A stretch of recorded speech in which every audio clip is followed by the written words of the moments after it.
Alright, let's get this show started.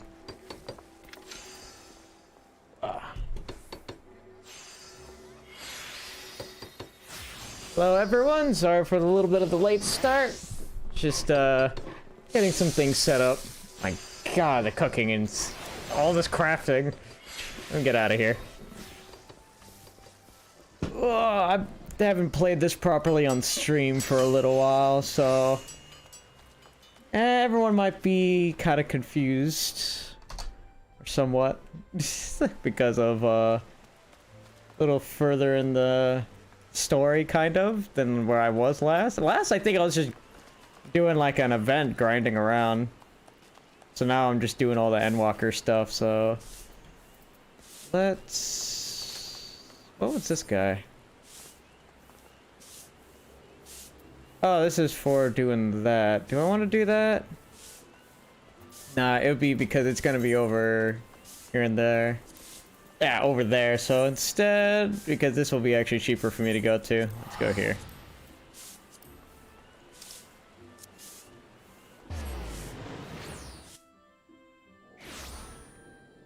Alright, I believe I could fly right here. Yep.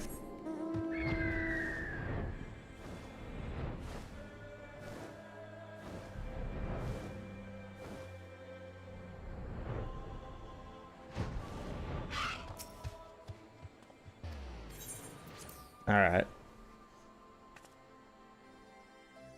Let's get through all these dang cutscenes.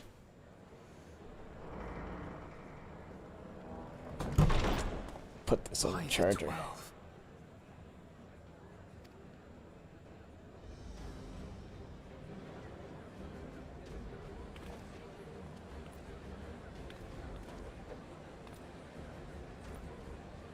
Glad you could join us.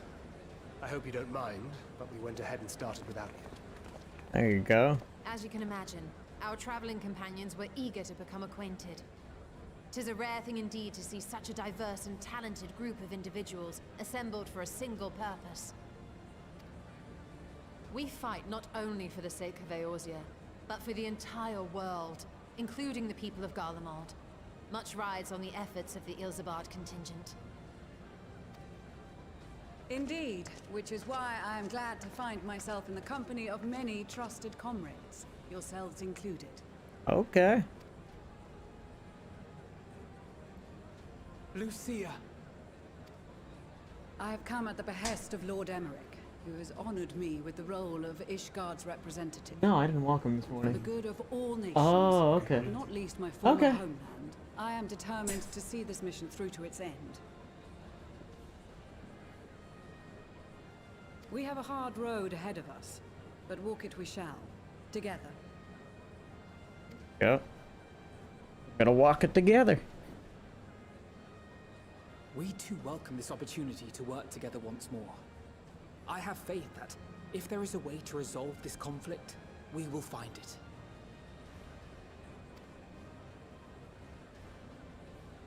Allow me to introduce you to the rest of our company.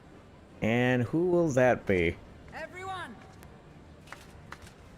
If I may have your attention.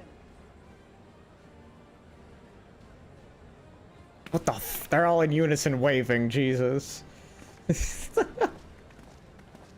I have no idea who that little emo cut kid is, but whatever.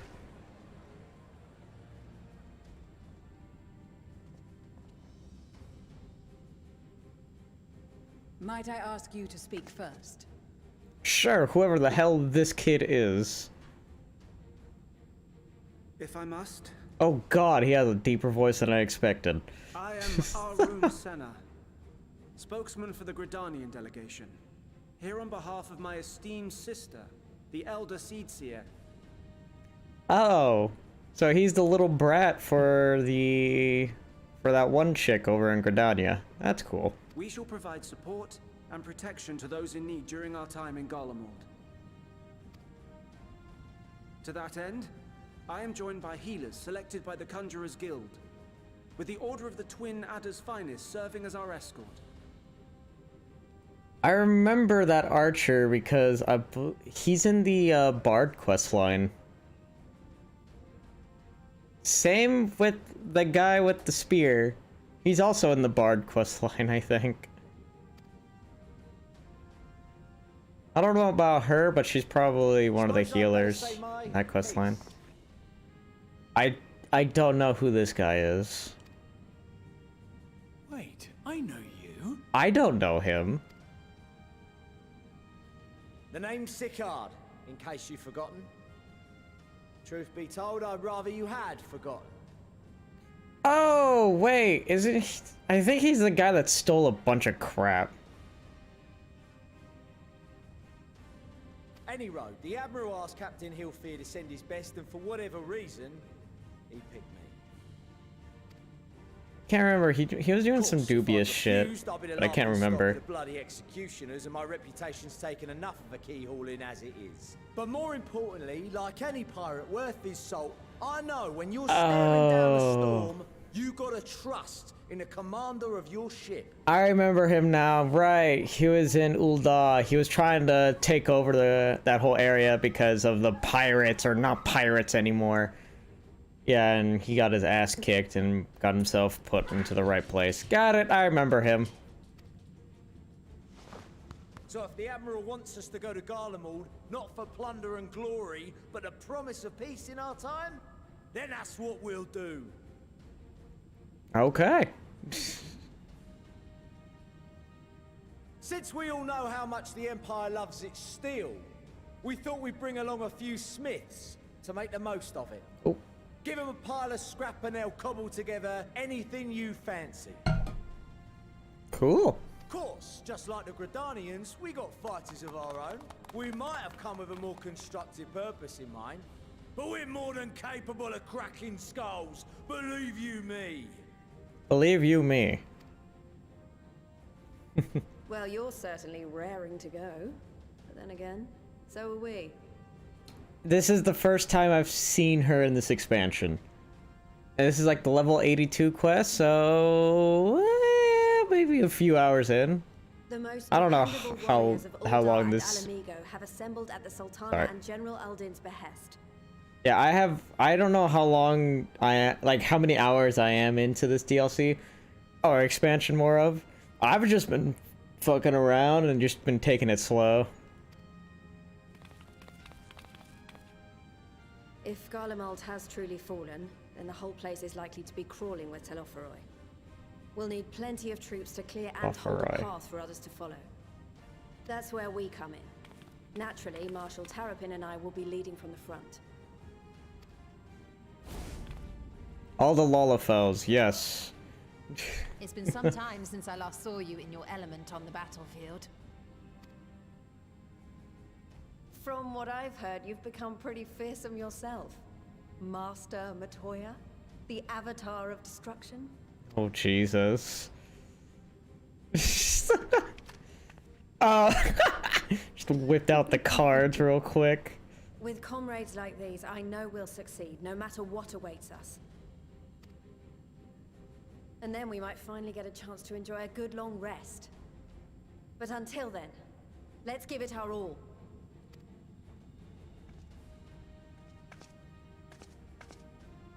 As for Ishgard, we Temple Knights have come in force to uphold our nation's commitment to the peace and welfare of our allies.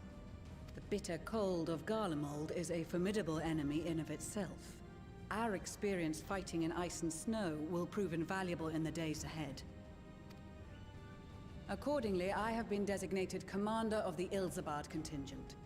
I will do all in my power to provide you with the leadership and guidance you require. Okay.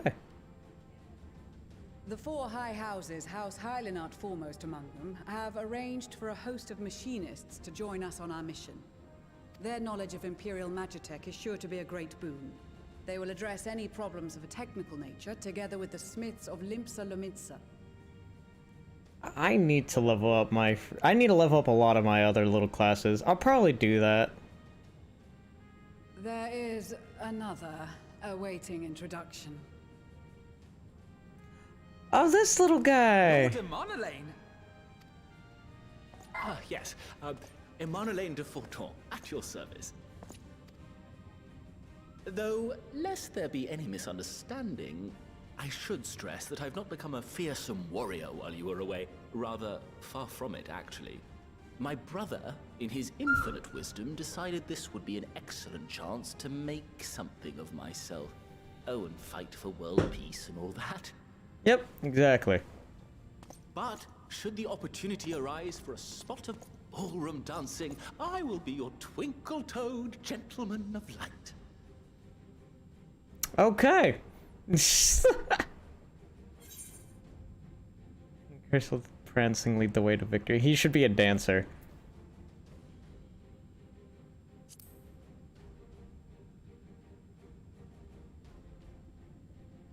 Gotta choose the second option there. Huzzah! I cannot wait to regale Honoroa with my tales of daring-do. I believe that concludes introductions for the Grand Company of Eorzea.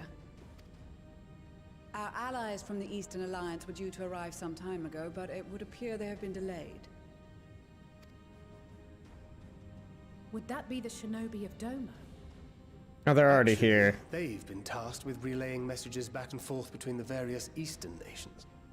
According to Lord Hien, however, an equally capable company of warriors has been sent in their stead. Is it our girl, the little Ura? Out of my way, you preening fool! It's one of them. Yep, it's one of them. Okay, that's awesome.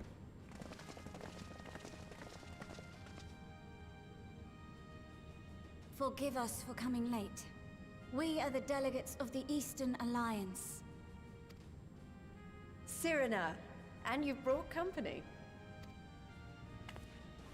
For battle and blood we come, as a step is sorely lacking in both. No towers befoul our lands, so we marched on those of Doma, only to find them beyond our reach. But now our thirst for slaughter will be slaked.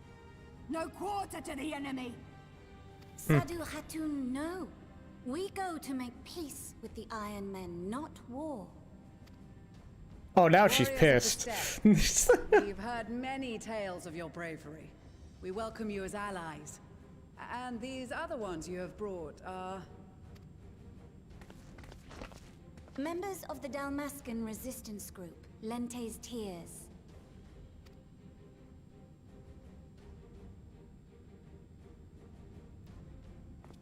And the Bosnian resistance. Yep. Between them, they have a wealth of experience in espionage, and are particularly adept at infiltrating Imperial facilities. Which is fortuitous, since Garlemald's domain is so vast that I could never hope to handle reconnaissance duties all by myself. Dalmasca, Bosnia, Alamigo. All lands which have suffered the tyranny of the Empire. I would never presume to question your motives.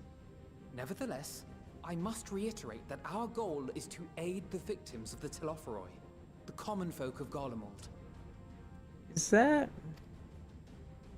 Okay, that was just a weird line. Yeah, it's the shadowing. Though I Okay. understand that many may struggle to see them as such. Okay, there's like some weird shadowing on Alphanod's hair that's throwing me off. I thought it was a piece of hair on my monitor. I was like, what the hell is that? But no, it's just the shadowing. You're more right than you know. For every one of us that answered the call, there were a dozen that refused. Not only in Alamigo, but everywhere we went. And who could blame them? The Empire's always been the enemy. But after seeing what we've seen, fighting and working against and with Garleans, there's no denying the simple truth. They're just people. No different from you or I. They've got their share of liars and murderers, but so do we. So do we all. Fordola, who once swore herself to Garlemald, has proven herself a trusted ally time and time again. Every Eorzean here knows Cid Garland, the Imperial defector who shared with us countless technological wonders. Oh yeah. Gaius bloody Baelsar himself is working to help rebuild Wurlid, a nation he once conquered. Yeah, I just completed that quest line last night just So because you I can wanted to believe me finish when it. I say that every fighter here understands and accepts that the Imperials are not monsters and are deserving of help. Or at least that they were able to put aside their feelings for the greater good. It won't be easy. But we're all determined to make this world a better place.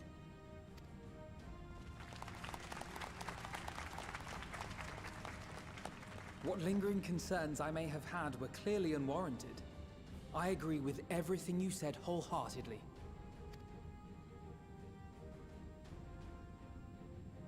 Then we are in accord. Now, let us review our strategy. Okay, what is the strategy? To reach the Garlean capital in northern Ilsabard, we must cross the central mountain range. Fortunately, Garlond Ironworks can provide aerial transport, sparing us this most treacherous part of our journey. However, attempting to fly any closer to Garlemald would attract the attention of the Telophoroi. As they appear to have seized control of the majority of the Imperial military, we must assume that includes its fleet. In addition, Garlemald possesses devices that can interfere with airship navigational systems, further discouraging an airborne approach. Okay. Given the circumstances, the closest we dare deploy our contingent is an area between the range and the capital, the Magna Glaciers. From there, we must travel the rest of the way on foot. We will also need to bring the airships with us to ensure we can withdraw with haste. Although much of the terrain will be blanketed in snow, we should be able to make use of local roads and shipping facilities. The vast ice field will afford us an unobstructed view of the surrounding area. On the other hand, it will also allow others to easily spot us. So it is imperative that we only make camp in positions where we can easily defend ourselves. And the airships, which must be kept safe at all costs. Okay. We cannot account for I like his every hair. possibility, so we must be prepared to think on our feet. We will be tested. Sorely tested, I expect. But for our homes and for our people, and a people not our own but in need, we will succeed. Spare no effort in your preparations. Once we depart, there is no turning back.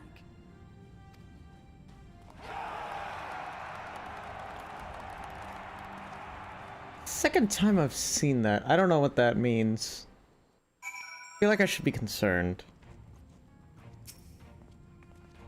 Besides the delegates assembled here, the Amaha, I don't know how to pronounce that, and several other tribes offered to send troops of their own. Fortunately, due to their psychology, many would struggle simply to survive in the harsh climate of Ilsabard. It would also likely prove tempting targets for abduction by the Telophoroi. Oh, tempting targets. Okay, for them to be abducted. Got it. Who's that guy just spinning over there? Oh no, spin that spear again. There you go. All things considered, they could better aid the cause by bolstering our defenses in Aorzia, though their eagerness to do more has been noted.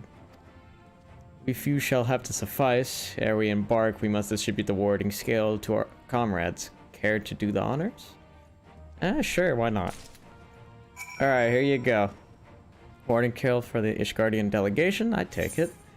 Yeah, here you go. Take it. Many thanks. These talismans may prove to be a deciding factor in the battles to come. I find myself conflicted by this foray into Garlemald, sent by the Empire to infiltrate Ishgard, only to throw in my lot with those whose secrets I was supposed to be stealing. And now I lead a mission to save the countrymen I betrayed. That is doubtless why I was chosen by Lord Amaric. He would have me put my extensive knowledge and former ties to good use. I will not disappoint him. Better not. The future of Ishgard, Garlemald, and the world at large, I will lead us to victory. Alright. That a set of warding scales I spy? Not that I would know that what they'd look like. Yep, here you go.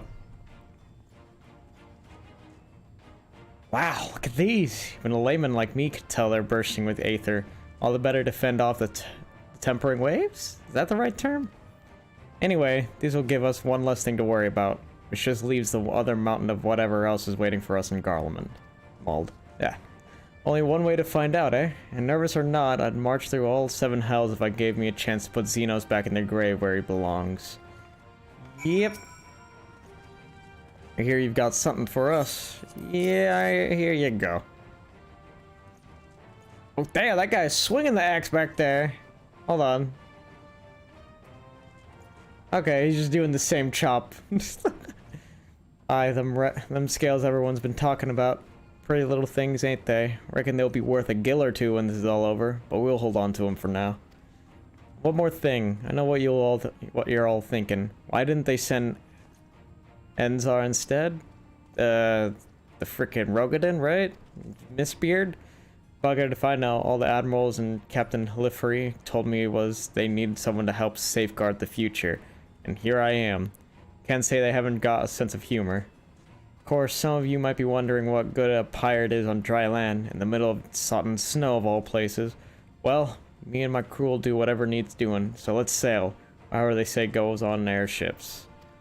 I don't know what the saying is either, don't worry about it. And look at this little frickin' child. Yes? Just take the thingy. There's a famed warding scales. Even for me and my men, I see. Under normal circumstances, would not be allowed to travel outside of the 12's wood. The Elder Seedseer, however, has granted me special permission. He's probably in the White Mage quest line. That would make sense if he's in it. She has bid me lend my magics to the people of Garlemald while learning all I can of their ways. In so doing, I will come closer to understanding myself and my place in the world, or so she says. I say it is past time our allies benefited from the power at a Seedseer's disposal. Some bemoan? Well, we hide our light under a bushel, and I intend to address the criticism. What is bemoan? Okay, well, fuck it. Here you go. We heard it would be cold in Garlemald, so we came prepared. You definitely didn't come prepared, especially her. Sadud is not prepared. Oh, the talismans. We are to keep these close at all times, yes? I'll see that no one misplaces theirs. Oh, and before I forget, I have a message from Hien. Ooh. Distant lands in times of strife. Together stand, together fight. In darkness shines the light of life.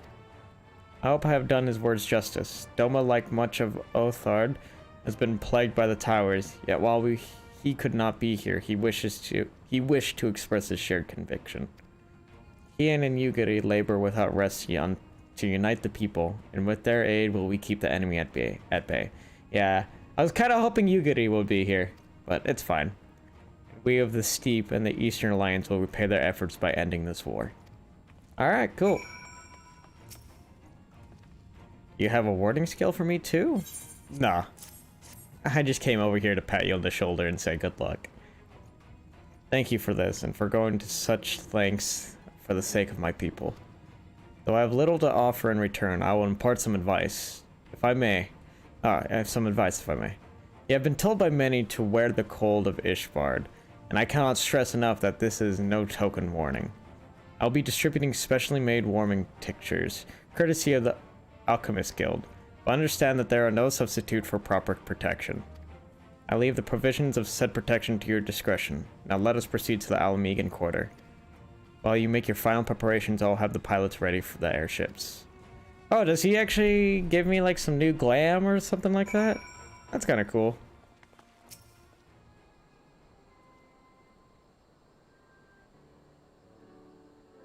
This is our last chance to make ready before we set forth. Yeah, you needn't worry about Urianger and I. We still have what we wore in Garlemald before.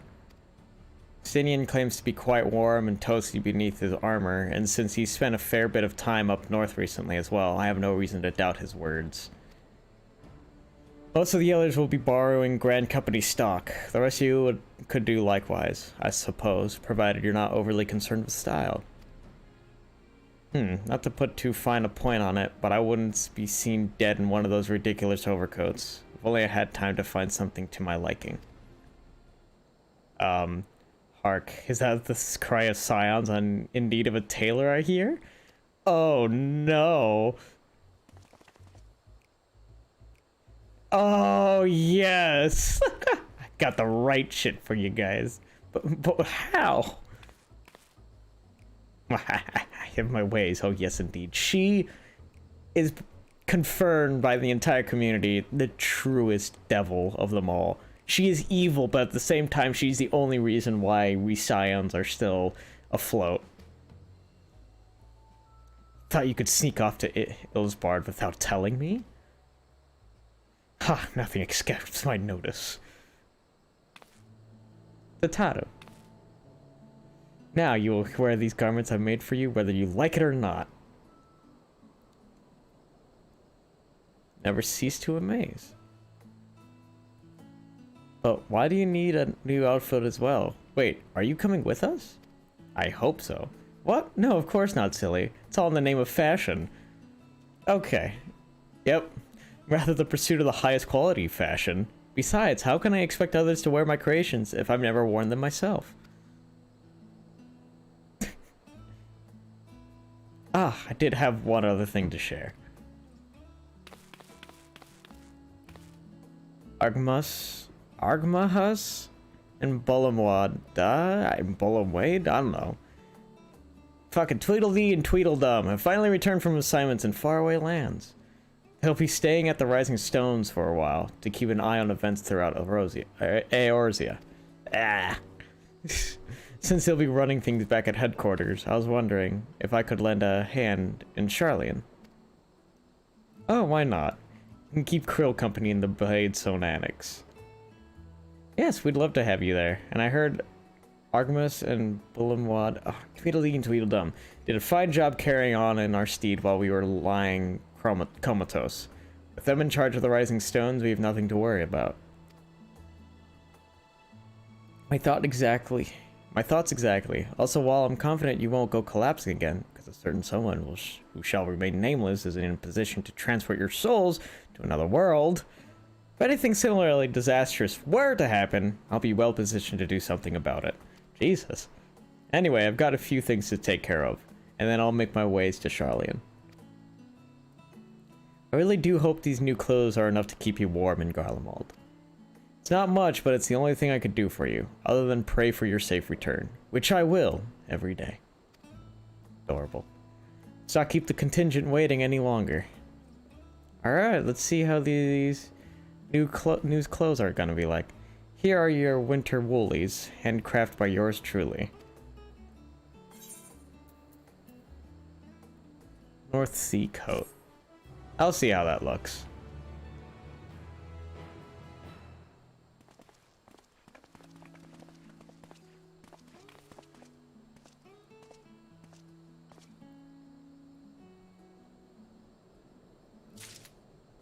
So it is this. Oh, very puffy. It looks nice.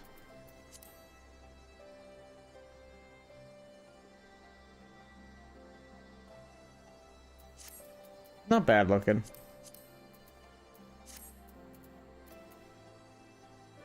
But I was gonna say, if I'm gonna wear that, where is the one? Is it this one? Yeah. Ah, that doesn't look good. Okay.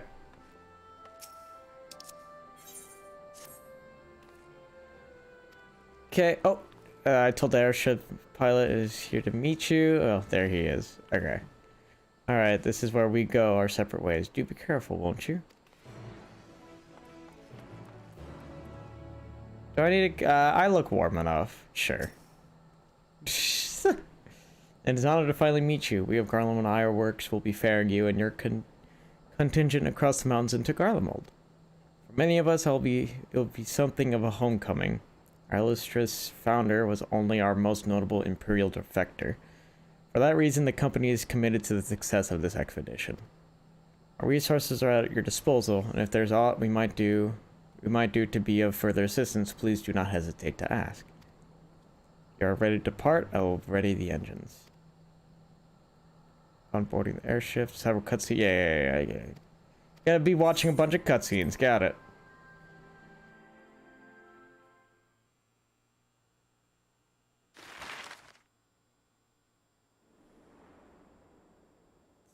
we're gonna be near Alamigo. Or in Alamigo, my mistake. Ilsabad, divided in twain by a vast mountain range.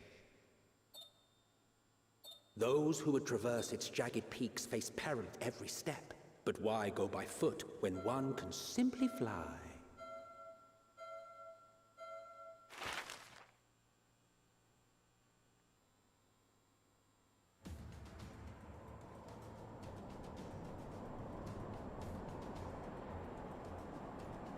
On the outskirts of the Imperial capital, in the frozen wastes of the Magna Glacius,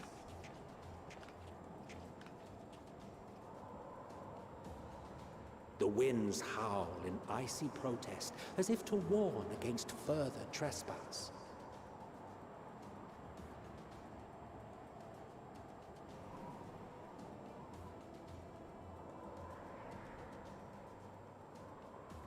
I like the outfits.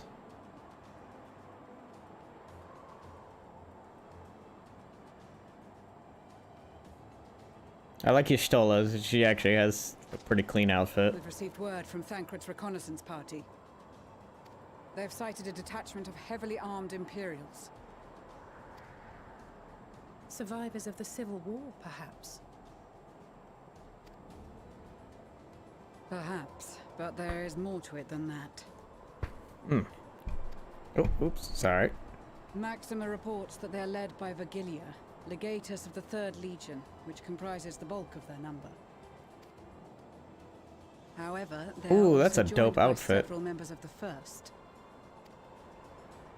From what I recall, the 3rd Legion fought for Nerva in the War of Succession following Varus's death. The 1st, on the other hand, were under the direct command of the Emperor and rejected Nerva's claim to the throne. These legions were enemies. Indeed. In fact, our sources claim that it was a conflict between them that sparked the Civil War.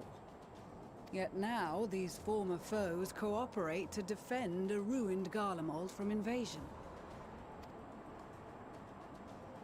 Then it is all but certain they have been tempered.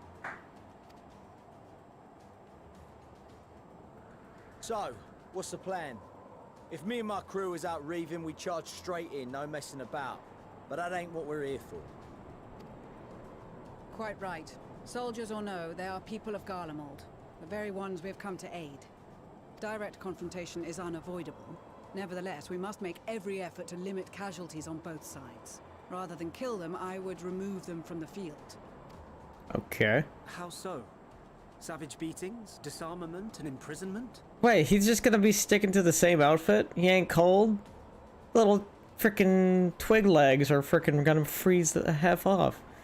Sorry, I'm just trying my best, just looking at this guy and like, what the fuck is he wearing still? Whatever. Not impossible. Oh, he does have But eyes. easier said than done in the heat of battle.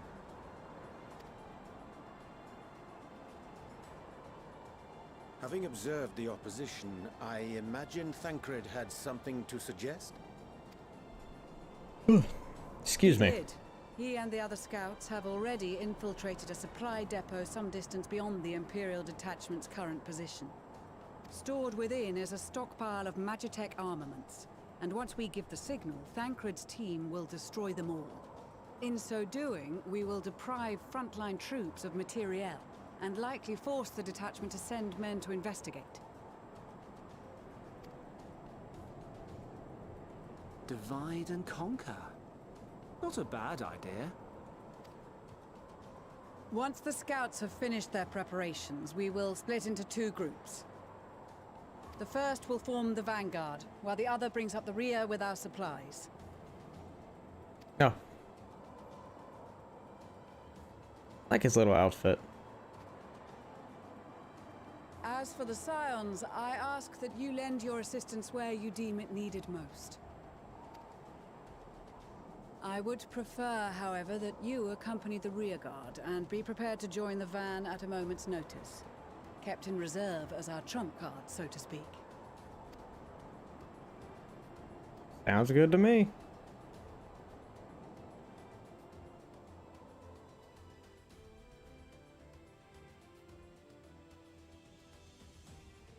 Meanwhile, at the Imperial Supply Depot.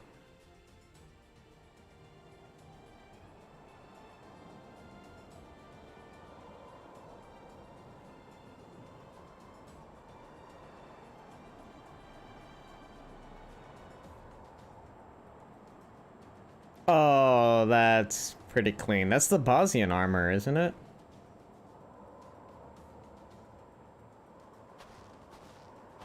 Your proposal was well received. More specifically, they asked that we destroy the Imperial's toys in as spectacular a fashion as possible. Ishtola always did have a flair for the dramatic. She's not an easy woman to please, but I shall do my best to satisfy her thirst for fireworks. All right. Once more for my peace of mind. Our first objective will be to rig the enemy's Magitech with explosives. After we've withdrawn to a safe distance, we'll detonate them remotely. Our second will be to issue a deactivation command to the automated units via the control terminal. If our calculations are correct, this signal should reach those deployed on the front line, giving our friends a much-needed upper hand. Okay. The blizzard will help us stay hidden, so let's aim to get in and out before it passes. Trust in the plan, and we should all live to see tomorrow.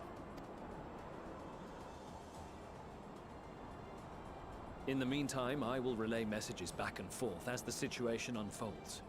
You'll forgive me if I ask again, but are you certain you wish to play the lone wolf? He's always played the lone wolf. Wouldn't have it any other way. Call it foolish and reckless if you like, but I'll get the job done. I always do. Very well.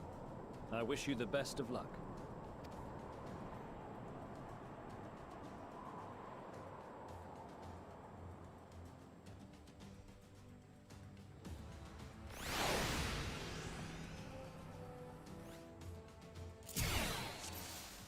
Oh, they're making me play as Thancred. Alright, cool. Ah! Alright. Assuming there is nothing else you wish to confirm, we may commence the mission as soon as you are ready.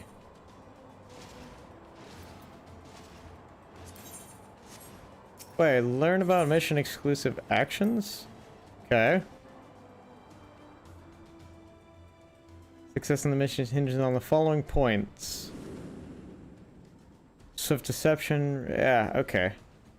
Increases movement speed. God, I wish I could do that with invisibility, but no.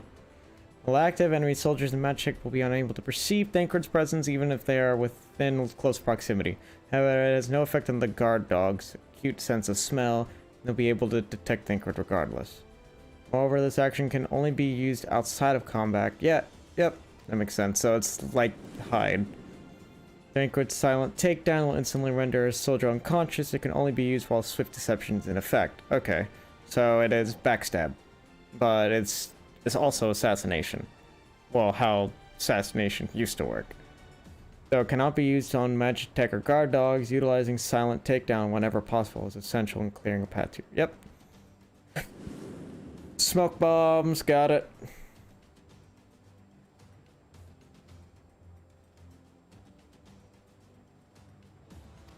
So it works on the dogs. Got it. Good enough.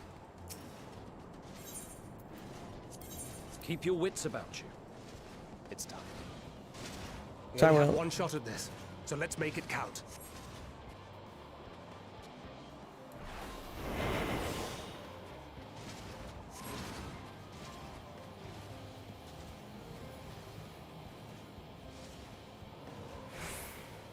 Okay, give me a second, because I'm gonna go assassinate that guy.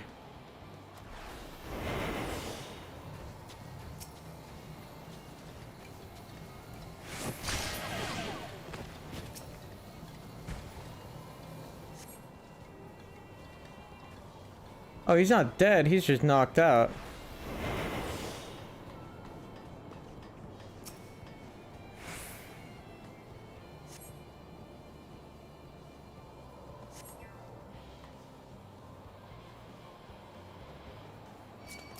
Damn, spotted.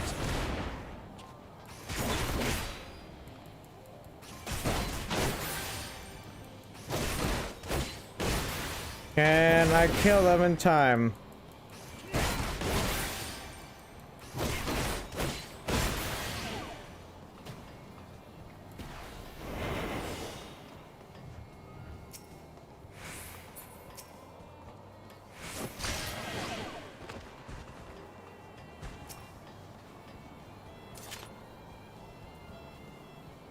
So those are the dogs, I'm assuming?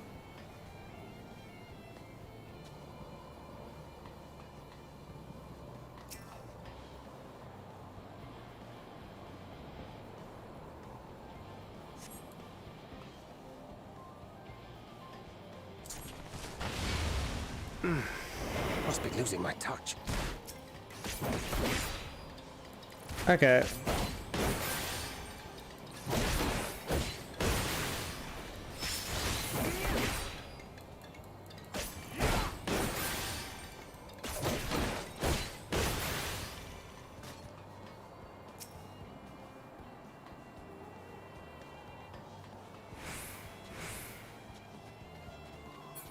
Okay, that guy's gonna go into a circle again. Let's see how far he goes.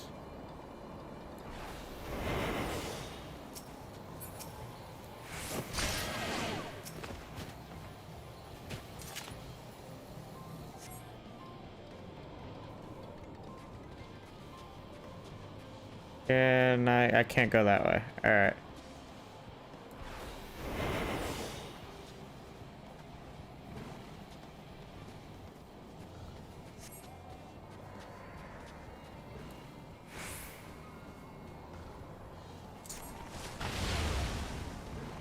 Okay, so that's what you use against the dogs.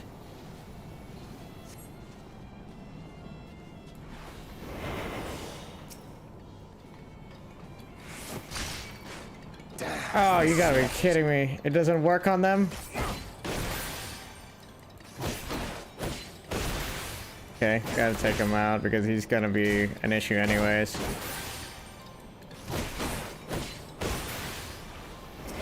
This guy, though. Okay. This works for me.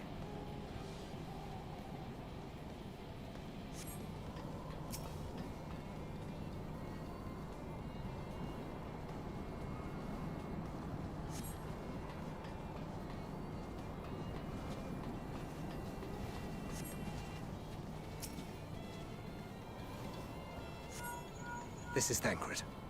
The explosives are in place. Okay. Very good. All is proceeding as planned. Head to the control terminal. It should be to the northwest. Yeah, I'm already heading that way. Understood. Have the others wait at the rendezvous point.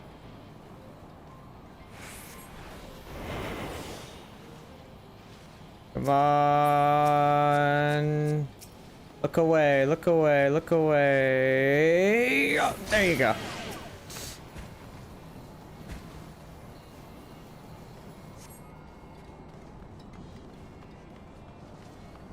Ooh, gotta go.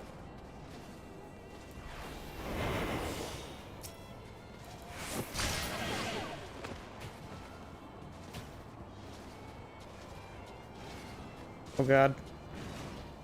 Don't see me.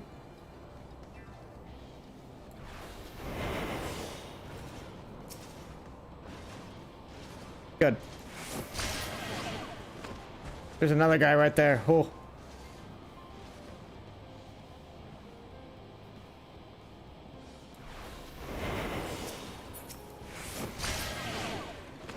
Gotta get away. Oh, damn it.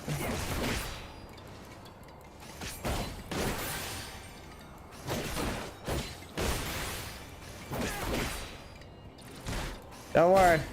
This thing is gonna die. Damn, that went up by a decent amount.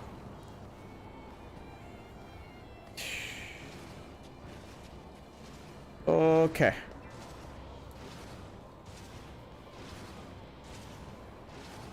Go, go, go to the right. There you go.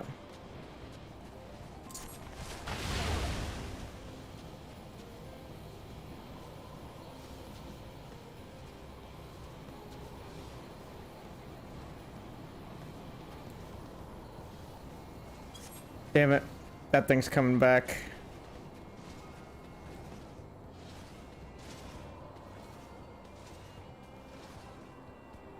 I could probably fight it and be fine. But I'd rather not risk it. Just let it go through.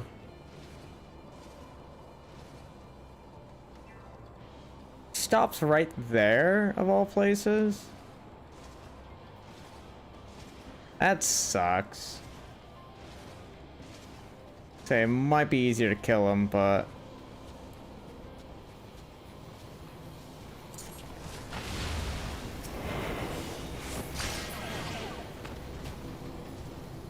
Oh, there it is. Shit. Okay.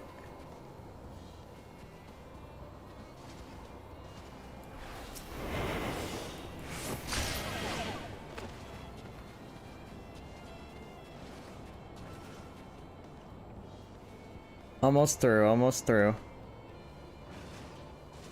Taking a little longer than I should, but it's fine.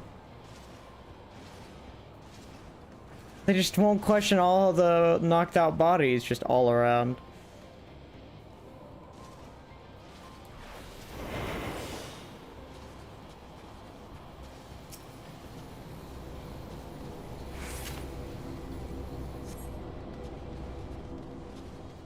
Okay.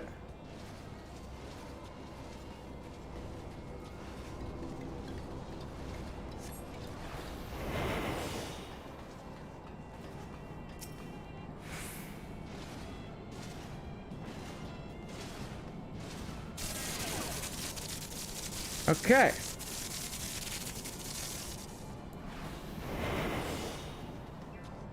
Excuse me. Oh, I just go that way. Wrong way. Alright, hello. I'm done now.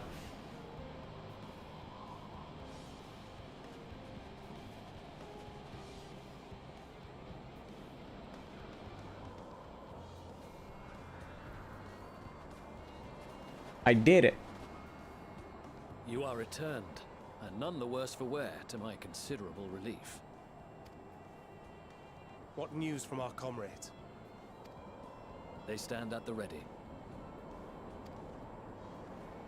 Excellent. Then let the fireworks begin.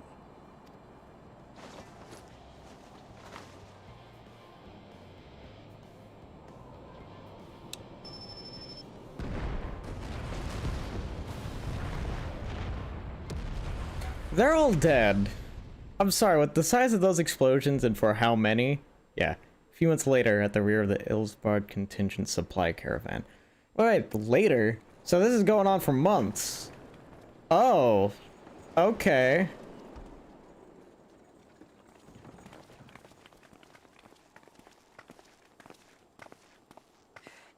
The blizzard's beginning to clear.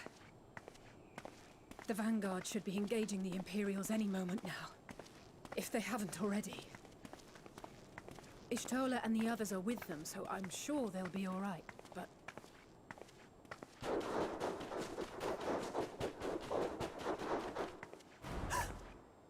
Wait! Something's coming! It's a dog! Oi, oi! Looks like we ain't the only ones who sent out scouts. Keep them away from the carriages! We lose those, and we're as good as dead!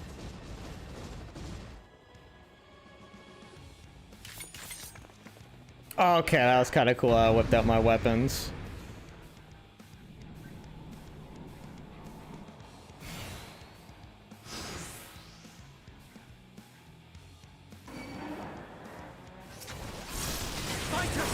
Protect the others!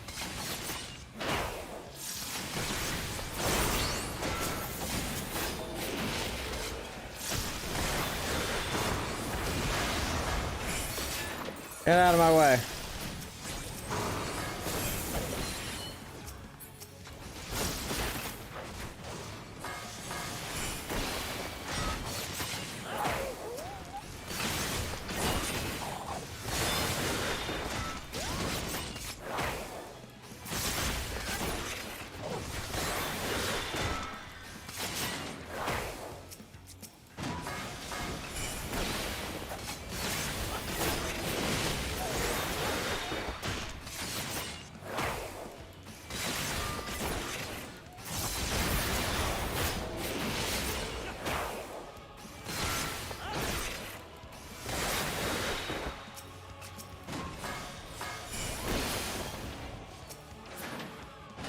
Okay. A brief respite, but stay alert. Keep the carriages safe. Oh, whoa, hold on. Where's the,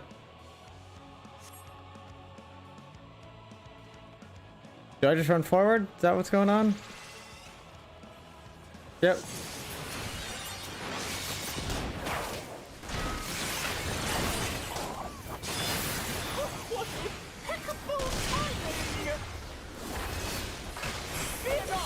Oh, that sucks.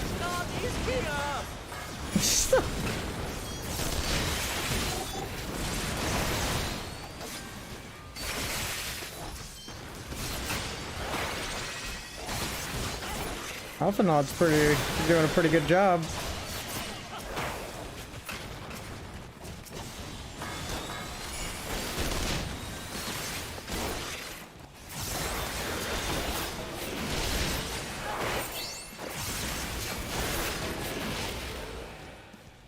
A fine display, but the other carriages are still in danger.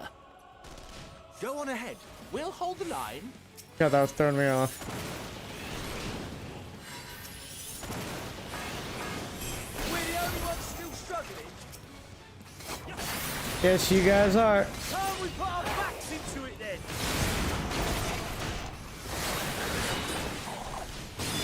I've been itching for a good scrap.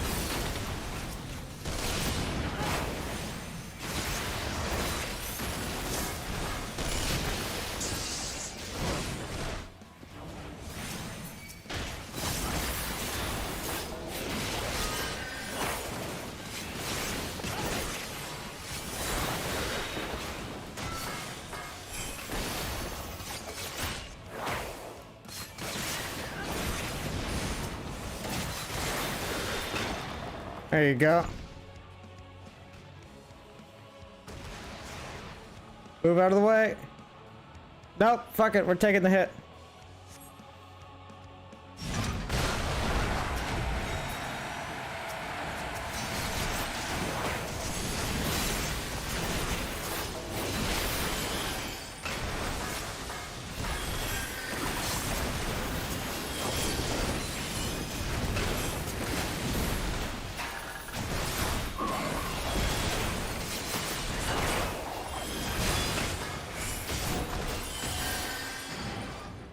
You lot alright back there? Think so. We're fine. I'm ready for more. Hear that? Yeah, I definitely heard Get that. to the front and turn the tide.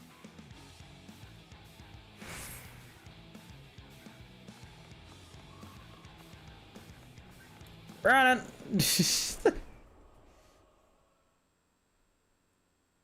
Meanwhile, on the front line. I thought that was gonna be like meanwhile in our universe.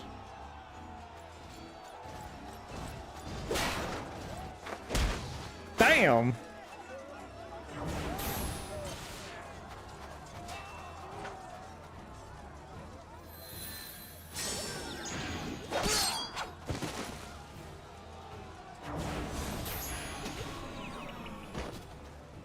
Removed from the field was not a euphemism for enthusiastically murder. It's nothing that won't heal in time. Jesus The Christ. trouble is, their tempering has made them utterly fearless. Subduing them would be easier if they had the capacity to submit in the first place. Well, this is the path our young charges would have us walk, and that we all agreed to follow. You knew it would be hard, yet still you pledged your lance, did you not?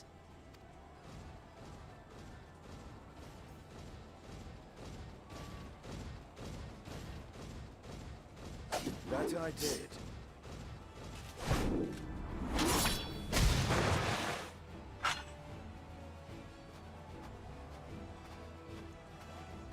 Come on, Leash.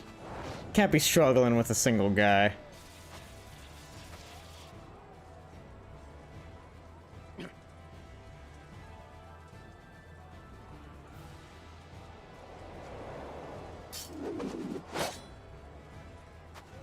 That's Vigilia. Damn it. I need to help the others take her down. There's no end to them. Oh, and dead. Hello, I'm here now. I was wondering when you'd turn up. One day.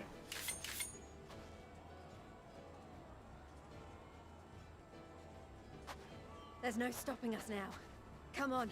Ooh, I Let's like show them what that. we're made That of. was actually kind of cool for the monk. How they do their little intro.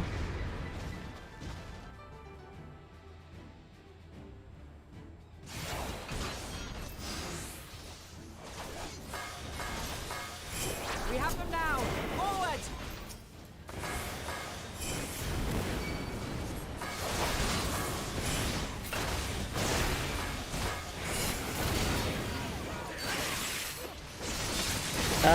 Okay. Copy that. Son of a... Right! Let them have it!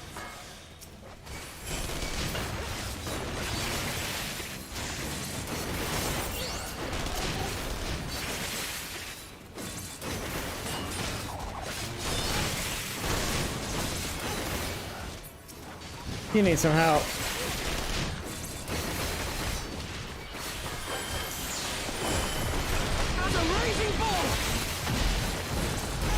What is he doing?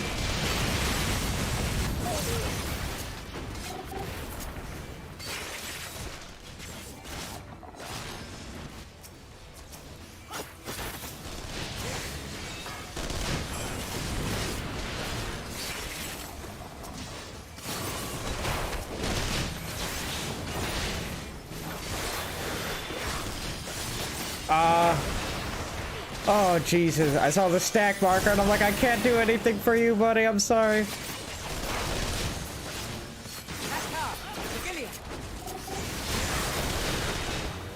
Oh, there she is. Do not fall behind!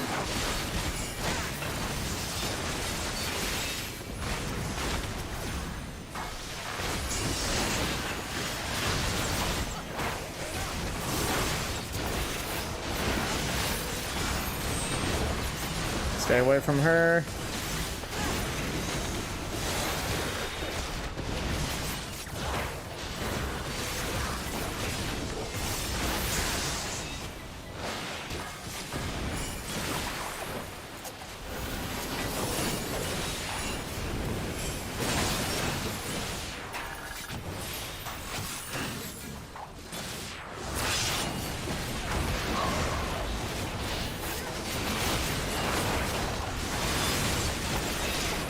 Oh my god, it's so loud.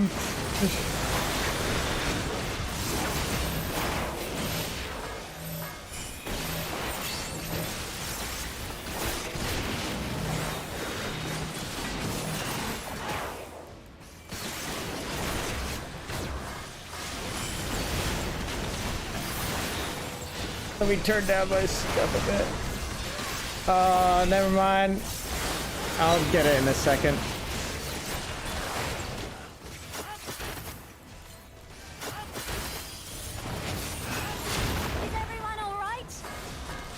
So far.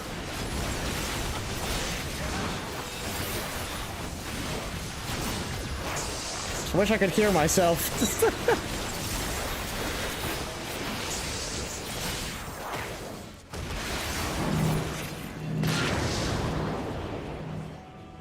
Sorry.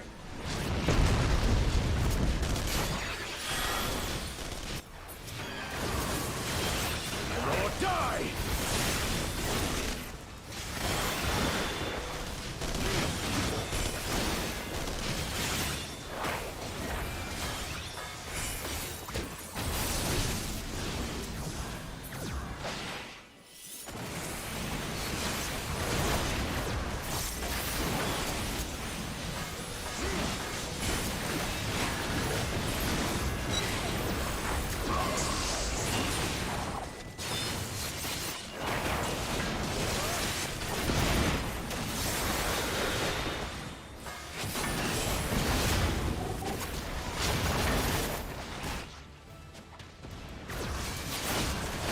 Could have teleported to her instead.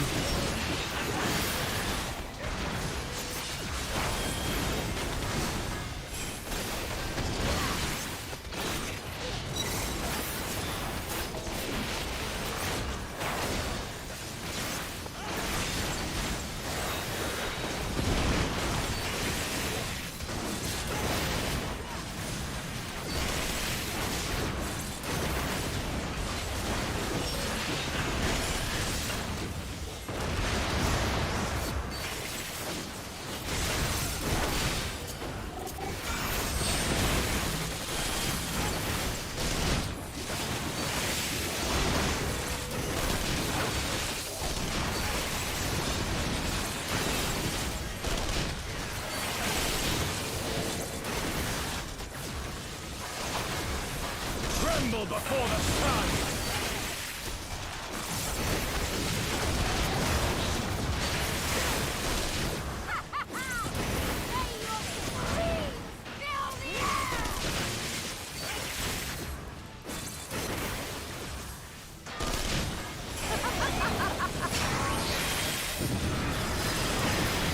There you go. Jesus.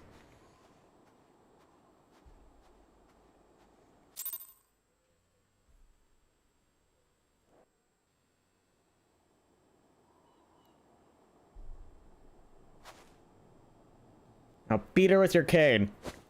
A worthy adversary. With the victory now? Rest, recover, reclaim yourself. Then we will fight again, to the death. Sadu Hatun. Oh. You really wanted that hug. The day is ours, thanks to your timely arrival. What of the supply caravan? Thumbs up? Oh no, no thumbs up. Outmaneuvered, but not outmatched. Good. Let us take the Imperials into custody and rejoin our comrades. And soon we shall arrive at the capital.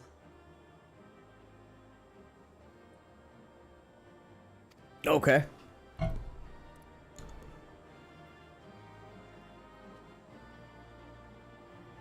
God, that looks terrifying.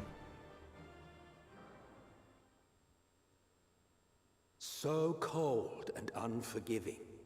Thus spoke Emperor Solus as he gazed upon his barren domain.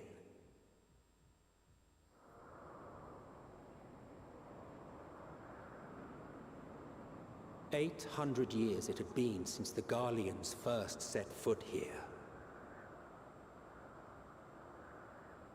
Bested by the Kavosi after centuries of war and driven from fertile southern pastures into the blasted northern wastes.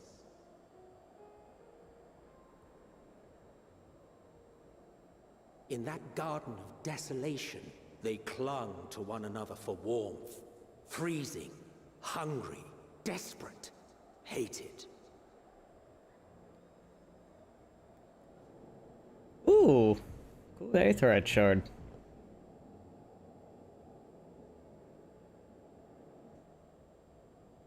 The chosen. No idea what the fuck that is.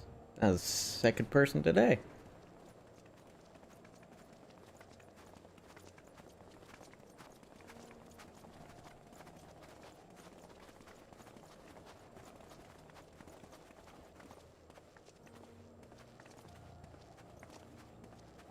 In the year 1513 of the 6th Astral Era, a young legatus named Solus single-handedly sparked the Magitech Revolution.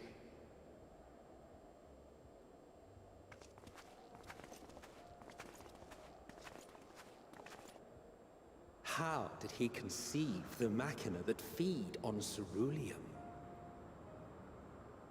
Once a common, soft-spoken soldier, how had he so quickly ascended through the ranks? Like so many others, those who knew the truth are gone. Taking in the capital with his eyes for the first time, I recall thinking to myself, Far colder on the earth than in the heavens. Yes, far colder indeed. Bitterly so.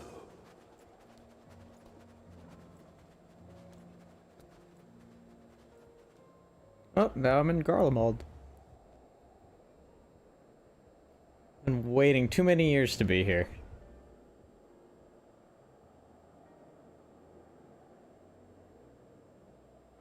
Not so much as a whisper. The roads leading beyond the city walls would have been used less in recent years. Nevertheless, this was one of the most important gateways into the capital. A buzz day and night with activity, aye. Merchants passing through the checkpoint, many of them stopping at the local hostelries. Surely they cannot all have been tempered. We can consider the question after we have made camp. If we spend any longer outside, we may well freeze to death where we stand. The tempered Imperials, too.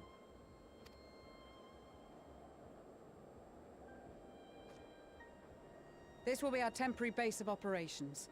Secure shelter for ourselves and the injured, and dispatch scouts to survey the surrounding area. If we're planning on staying here a while, we ought to give this place a proper name. Well, the constant sound of ice cracking underfoot makes me think of broken glass. An apt name, perhaps. But enough of this. To work, everyone! She's like, what about the name? So I guess Broken Glass is the name of this place? Yep, Camp Broken Glass. Let me just attune to this.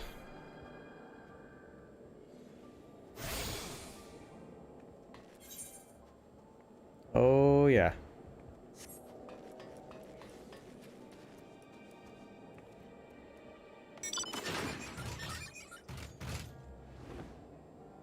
All right.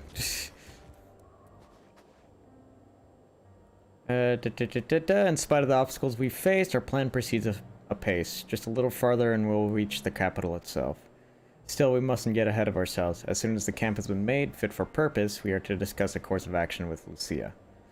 Would you mind asking Y'shtola and Graha to join us in the building to the northeast of the camp? Alice and I will meet you there. Copy that. So, yeah, Y'shtola's like right over here.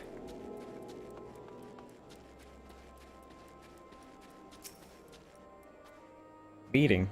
Yes, I'll make my way over once my head is cleared. In truth, I've been feeling out of sorts since we arrived. The air is thick with a palpable aura of malevolence? Fuck, I know the word, but I can never pronounce it correctly whenever I read it. Whatever. 'Tis the monstrous tower of the horizon. Yep, that thing. Jagged, hideous, unholy. Even at this distance, its presence is overwhelming. Much like the sensation I felt in the Tower of Zot, only far more terrifying. Aether flows unceasingly towards it, converging into a swirling mass of unfathomable power. For a blessing, the constant chill in the air is helping to anchor my senses in the here and now. Tell the others I shall be with you in a few moments. She's got an awesome outfit. I like it.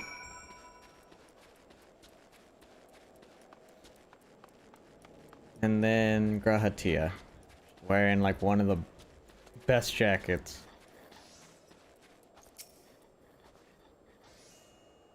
You'll be pleased to know most of the tempered have been quartered inside the nearby buildings and are receiving treatments as we speak.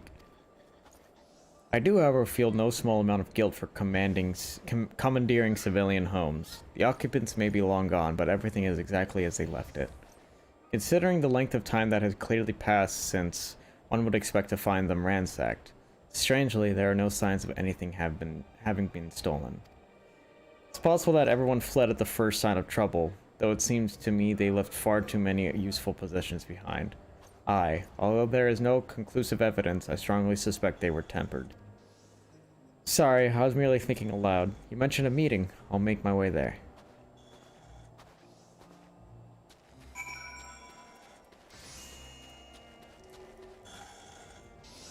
Guys just casually crafting here.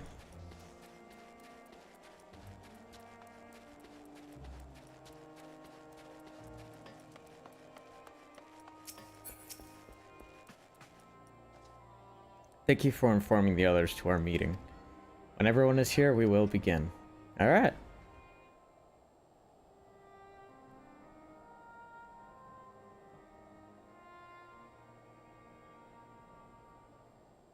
Our present situation is as follows.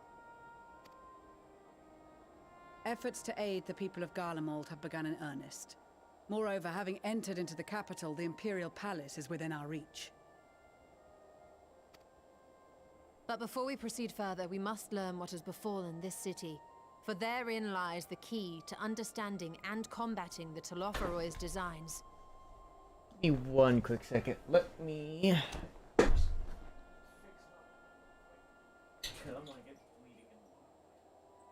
Too much light for me.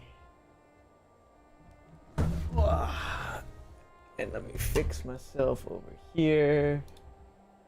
Sorry guys, just fixing something. Okay. Let's get back to this. I have a suggestion, if I may. Alright, what do you suggest, buddy? Several of the Imperial soldiers we captured on the Magna Glaciers are members of the Populares and acquaintances of mine. Once we have cured them of their tempering, they should be able to give a reliable account of the events leading to the capital's downfall. A promising idea. I will assist the healers and their ministrations. Go. Of course, I will require a proxy of my own, assuming you can spare one. Would you like a hand? No, I am sure we will manage. Better that you take my place in the field. The noxious ether of this place disagrees with me, and as I shall need to draw on my own for the treatment, 'twill be prudent for me to remain within the camp. This talk of curing the tempered is all well and good, but I reckon the cold is a more pressing concern. All the houses round here are fitted with ceruleum heaters that could keep us warm and toasty. Problem is, the machines seem to have given up the ghost, and if we keep sitting around, freezing our asses off, we'll be next. My smiths reckon that with the right parts, they can have them working again, but it won't be easy. Understood. The machinist will assist them in the repairs. There you go. The rest of us should either stand watch or survey the area. We've made our presence known to the Telophoroi. They will be searching for us, if they have not already ascertained our position. That we have seen no sign of them since the battle suggests they have yet to do so. However, I suspect they may be biding their time. I'm gonna turn down the sound effects. That's what it is. Or perhaps we are beneath their notice.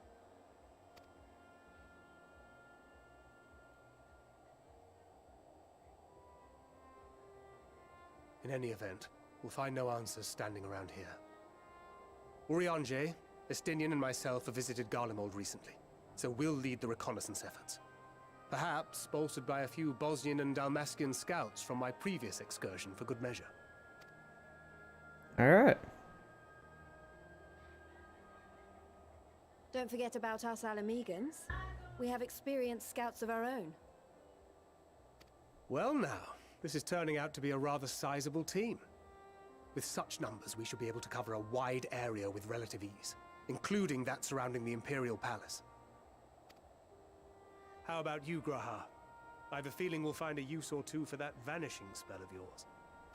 Ah.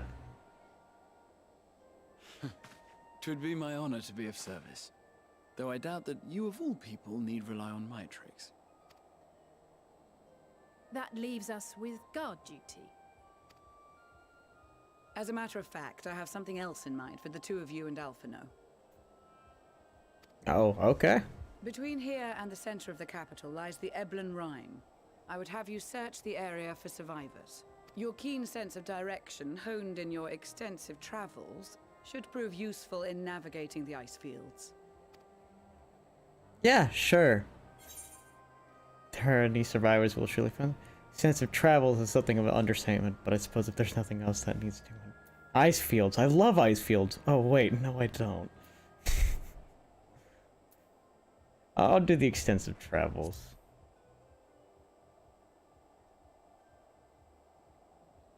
This too is a vital task, and I appreciate your willingness to see it done. Rest assured that a serving of hot soup will be waiting for you. Oh, thank God. You all have your duties. Let us make haste. May the Fury bless and keep you.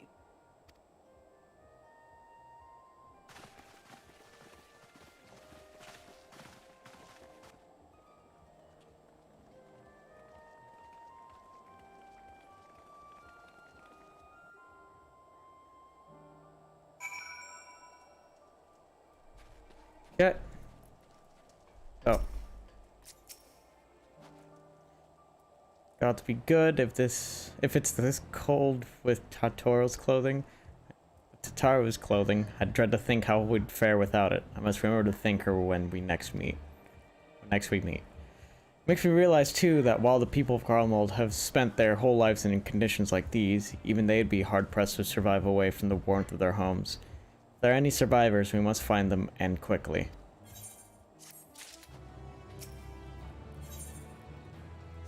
Oh, that's what I'm gonna do. No. I'll mess with that too, but sound effects... Drop it down to like 70.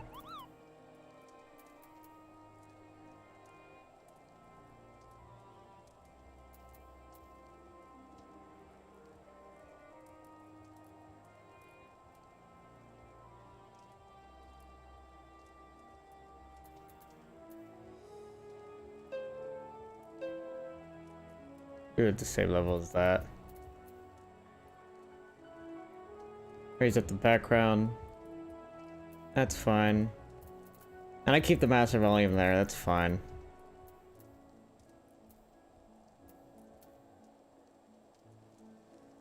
I don't know what this is, but...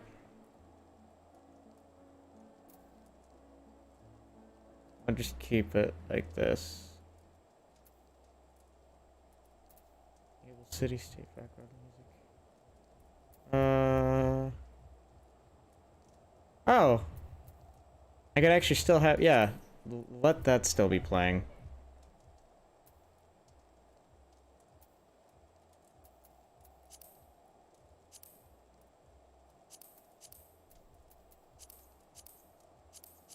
Oh, that's gonna bother me. Now just notice this. Equalizer. You could, wow. Okay. I do have spatial audio. That's kind of cool. I'll probably mess with that later. That's fine. I'll probably just... Okay, so now you actually have access to the higher 4K. So I'll check that out later.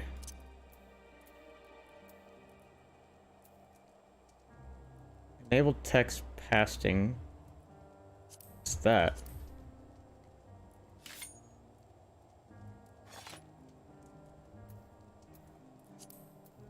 I don't know what that is, but that's not working for me.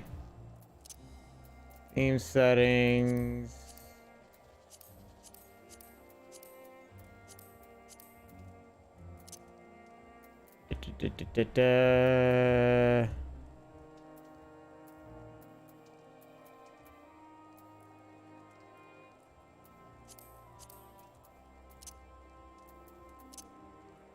Okay. Technically, I could have this game running at higher frame rates. Yeah, no, that's fine. Okay.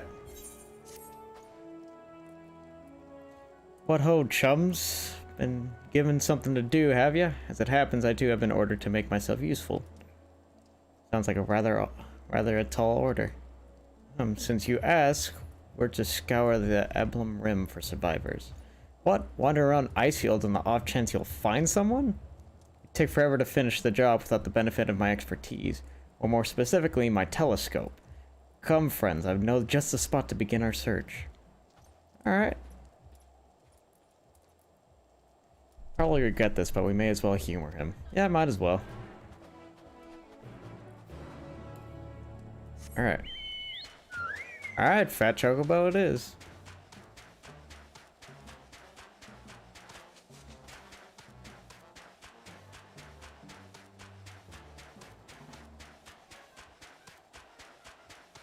Big guy.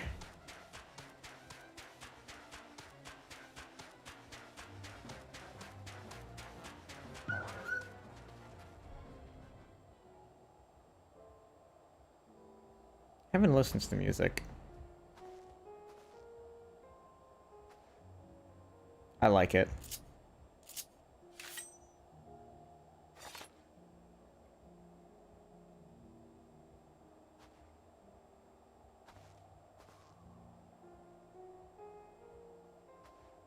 Yeah, I like it. Very soothing.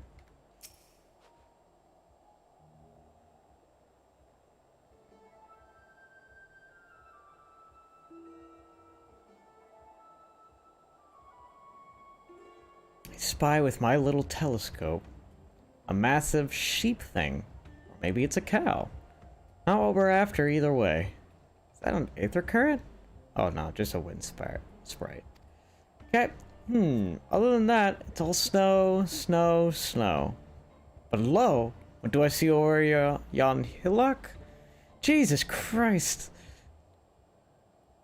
There's no mistaking it. That's a girl. Really? What? That was quick. A survivor? Show me.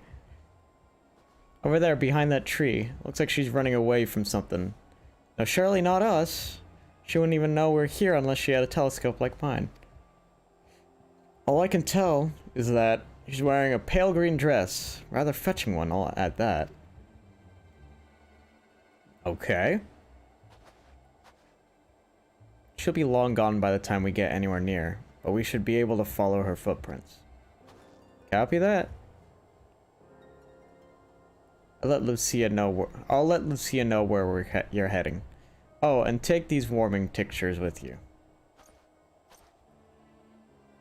Poor girl must be chilled to the bone, if not on the verge of freezing to death. It's actually very thoughtful. Thank you. But won't you need some for yourself? No. I'll be fine. As a man of chivalry, my honor demands I do no less. At least we'll forget the very reason we are here is to protect those in need. Now, go and Godspeed.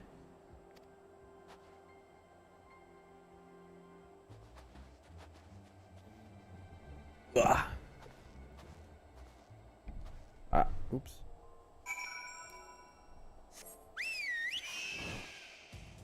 Can't fly yet.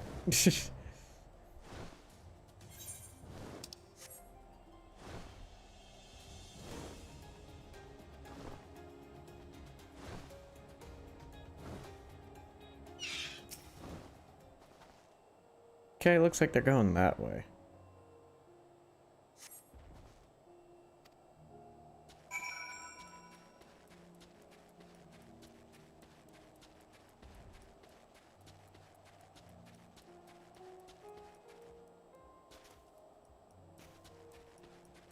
Oh, I can already see LSA and them over there. Hello. These footprints appear to be the same as those you saw previously. They lead towards the building. Yep.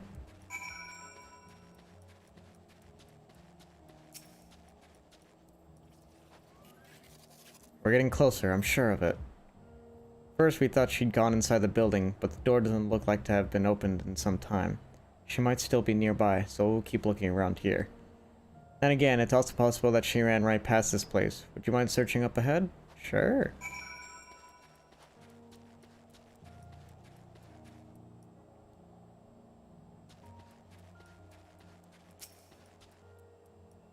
Cool little platform over there. What is that thing?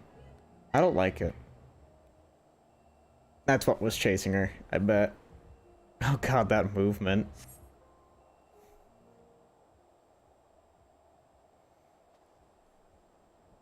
Those are my footprints.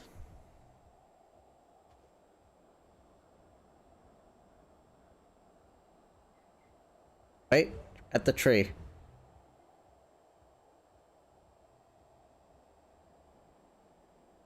The girl in the green dress anxiously surveys her surroundings.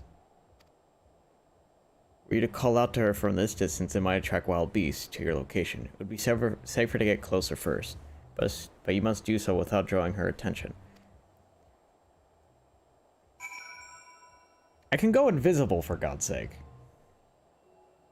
Follow the girl from a safe distance. Yep, it's a frickin' follow mission from Assassin's Creed. Damn it! The objective will end in failure if you notice. Make use of cover such as rocks to approach her without being seen. Similarly, the objective will also end in failure if you fall too far behind. Blah blah blah, yeah.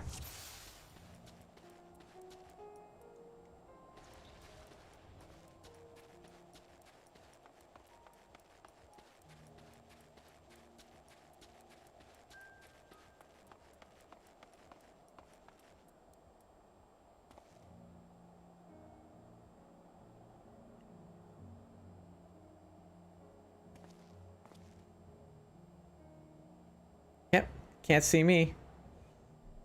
Snowman.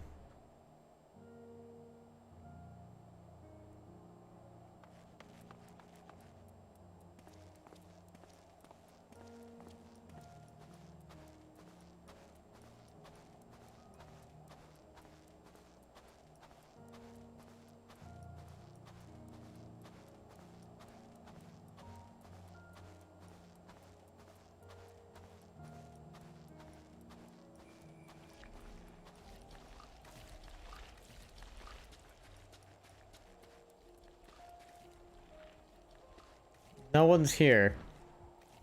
Except for that guy over there that's just standing there. Must be imagining things. Like a guard from frickin' Whiterun. And she's running full sprint.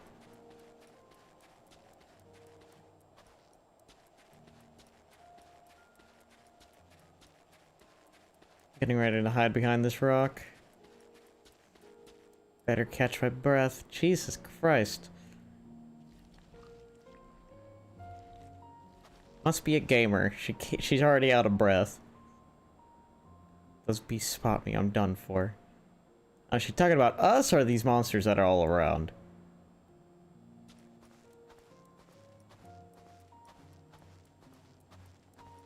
It's an overgrown rose. Jesus.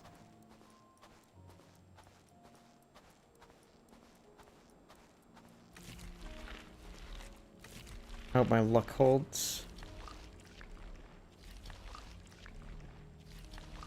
Gotta keep going, they're all depending on me.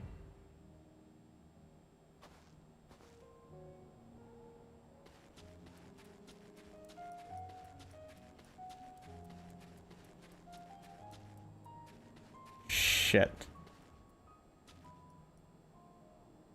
Yep, nah, you don't see me. This is it, the final spurt.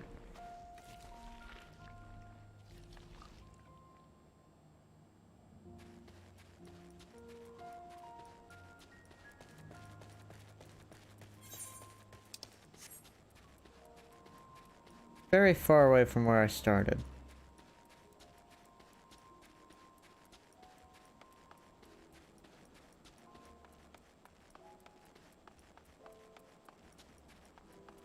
And she just runs all the way, thank God.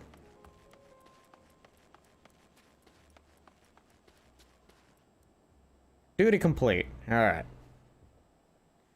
Phew, still in one piece. Hello! You've been followed.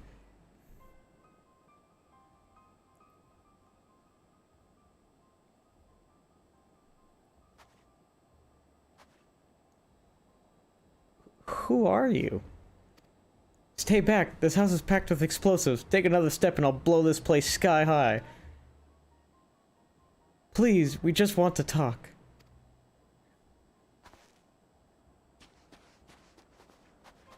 I'm Alphanald, and this is my sister Alice, and our good friend Hobbit. We have no intention of hurting or taking anything from you or anyone else. I give you my word. We and our comrades have come to provide aid to the people of Garlemald. Aid? You savages are the ones responsible for all of this. You did this to us. We didn't, I promise you. One of the other reasons we came was to find out what happened here, in fact. The Telophoroi are the ones to blame. They're the ones who laid waste to Garlemald, and they won't stop until they've destroyed the entire world. They're the enemy. Our enemy. On our way, we encountered Imperial soldiers who had been made their thralls. Those poor souls are now in our care, and we are striving to cure them of their affliction. You're the first person we've met who wasn't already enslaved. How are you able to escape the Telophoroi's influence? Are there any others like you? God, you're just... I'm sorry, I don't mean to overwhelm you. Let's start with introductions. Can you tell me your name? Jesus Christ. My name's Lucina. It's for how I managed to stay sane. I've been asking myself the same question. Ever since that night, and the roar, that terrible roar, and then the screams. I was screaming too, I think. I'm not sure. I can't remember. Oh! Then came the silence. Everything was still. It was like it was like waking up from a nightmare. I thought that maybe the fighting had stopped, so I stepped outside.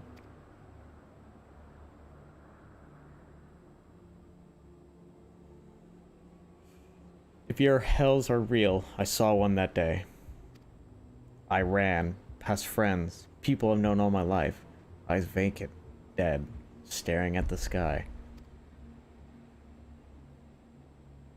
Others were mad and violent. I saw them struggle with soldiers, but didn't stay to watch. I fled as far as my legs would take me.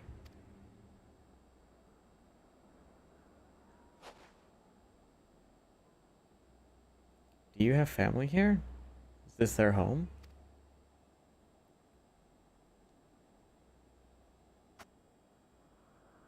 No, this is Victor Spoils, a mansion for retired soldiers.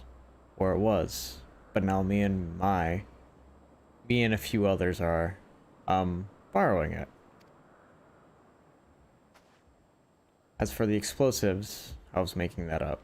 Yeah, I kinda knew. Just wanted to keep everyone else safe. I didn't know if you were...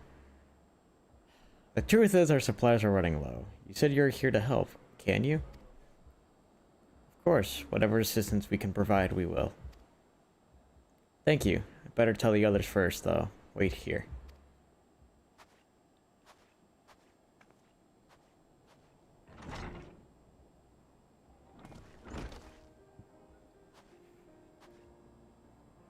This is everyone.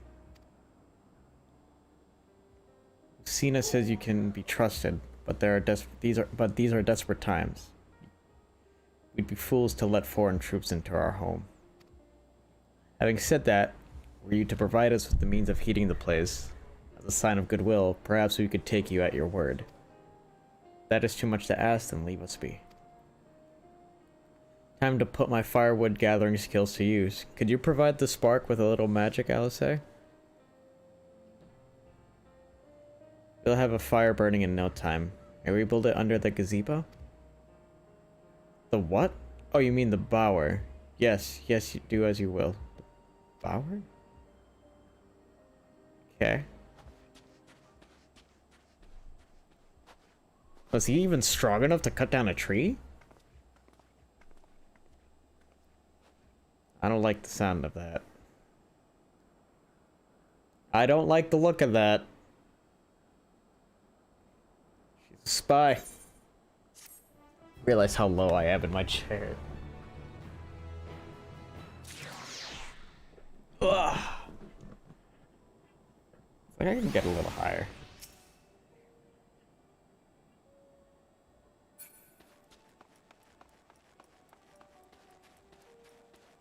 Hear music.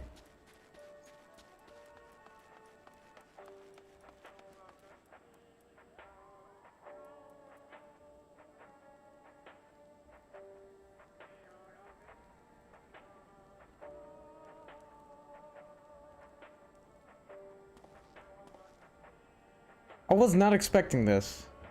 That's actually kind of cool.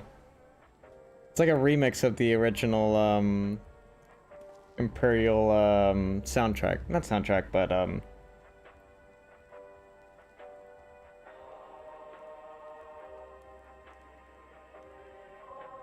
That's kind of cool.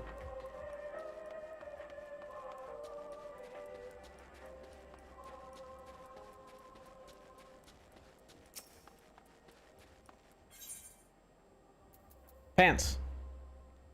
525. Is that better than what I got? Slightly. Oh, I instinctively clicked through all that. Oops. Well, whatever.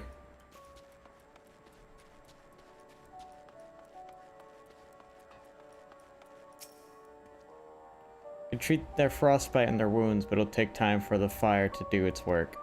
Now, would be a good occasion to make use of Emmeline's tinctures, the one that can warm the body from the inside out. Would you make sure everyone gets one? Sure.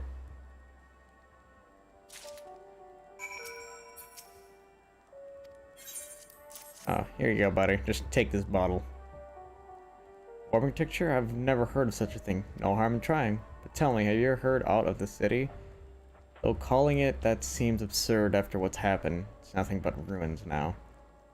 The buildings still standing offer no more than meager protection from winds and snow. Food production, water purification, the matchstick that sustained us has come to a grinding halt. That mechana that remains operational cannot be run for lack of ceruleum. Of course, Cerulia engines is full of the stuff for...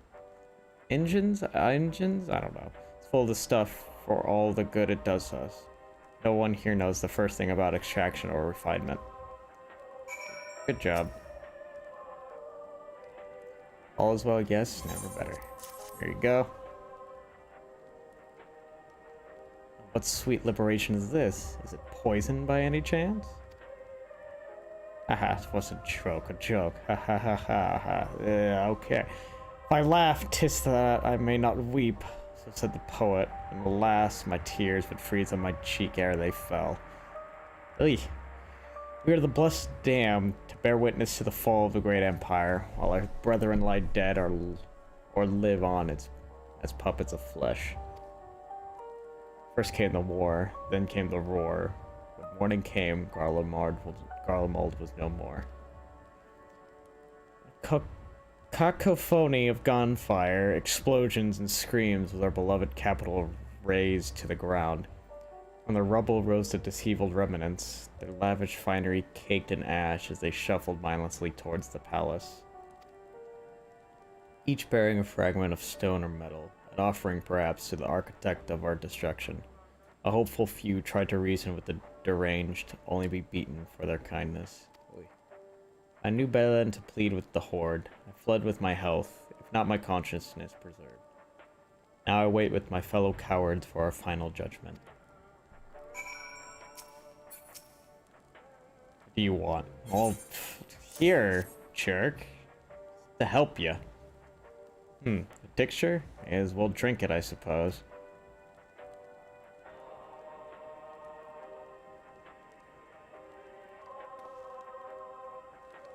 Oh, now we're talking about the radio that's been playing this whole time.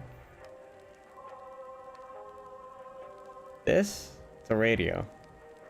You don't have them where you come from, I take it.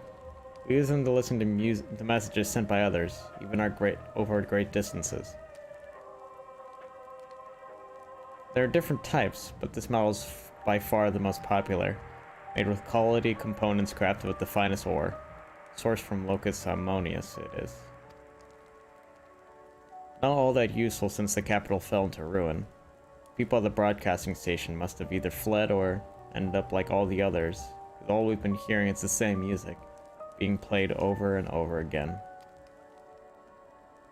Home beyond the horizon, an ode to the brave men and women sent to reclaim our ancestral homeland of Locus Ammonius. We may have founded an empire in these frozen wastes, but we always hope to take back what was once ours. 'Tis a solemn reminder that, though we must suffer great hardship, better days will surely come.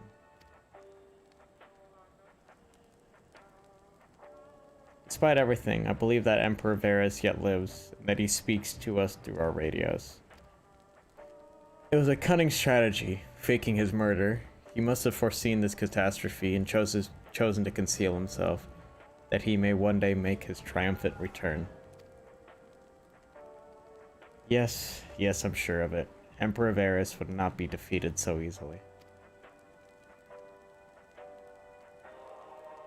Well, it wasn't easy, but I would believe, since Xenos is freaking insane.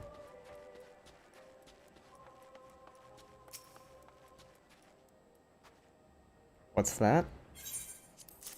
Here, drink this.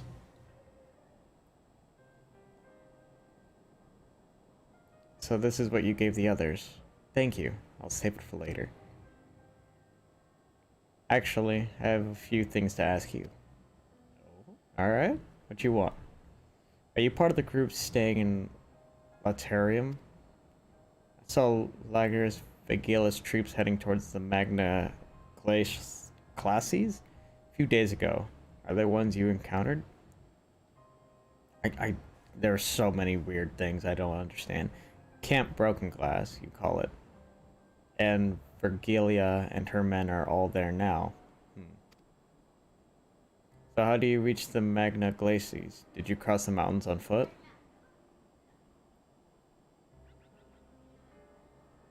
Airships. And there might be a way to... Messina, where is everyone? Is something the matter?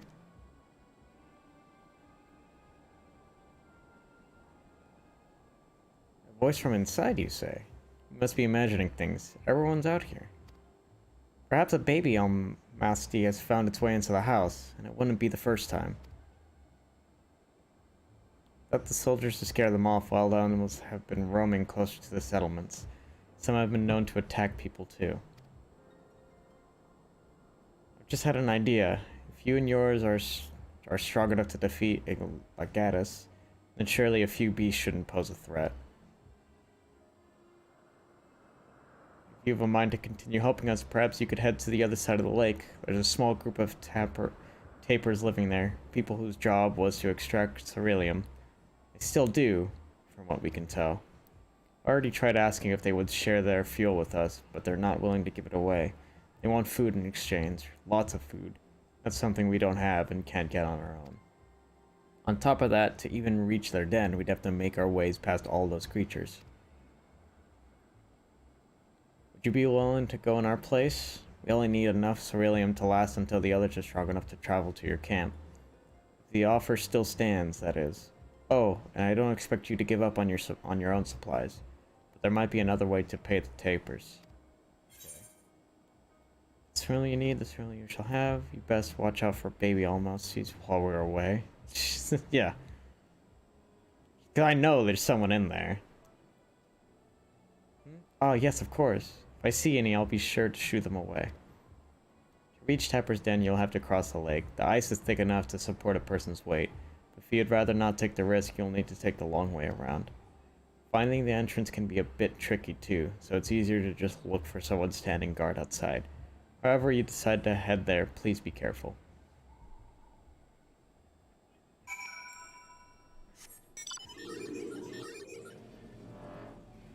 You know what, let me actually pull out the Fenrir so that I have the fastest possible movement.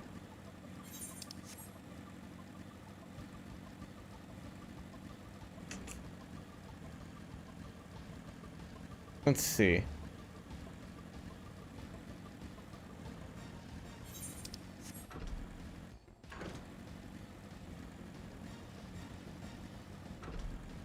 Ah.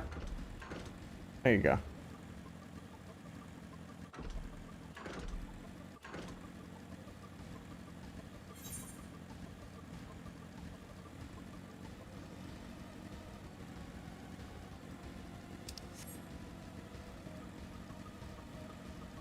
I think this is for a dungeon.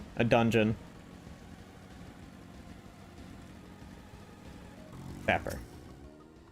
Goes there. How did you find us? You're standing outside? What do you mean? I stand out like a sore thumb. The purebloods over at Victor Spoils hadn't given away our location. You never have found us. Sure. Those stuck-up arseholes, though they could come waltzing in here demanding cerulean with nothing to offer in return. Ha! Looks like the boot's on the other foot now. The capital's gone to shite. So they resort to sending you to negotiate? I know your game, sellsword. If they think you will give in to intimidation, they've got another thing coming. They've got another think coming.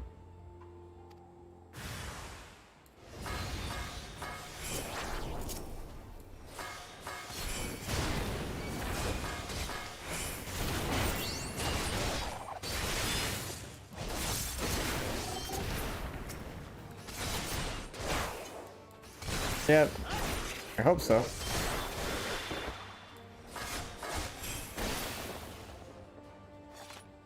You're not dead yet. Okay.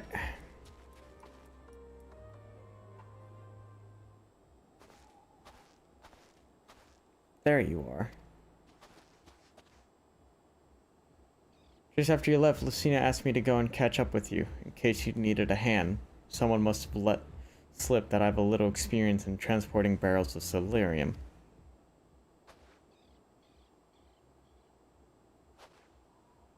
So this is a tapper's den. Well then, after you.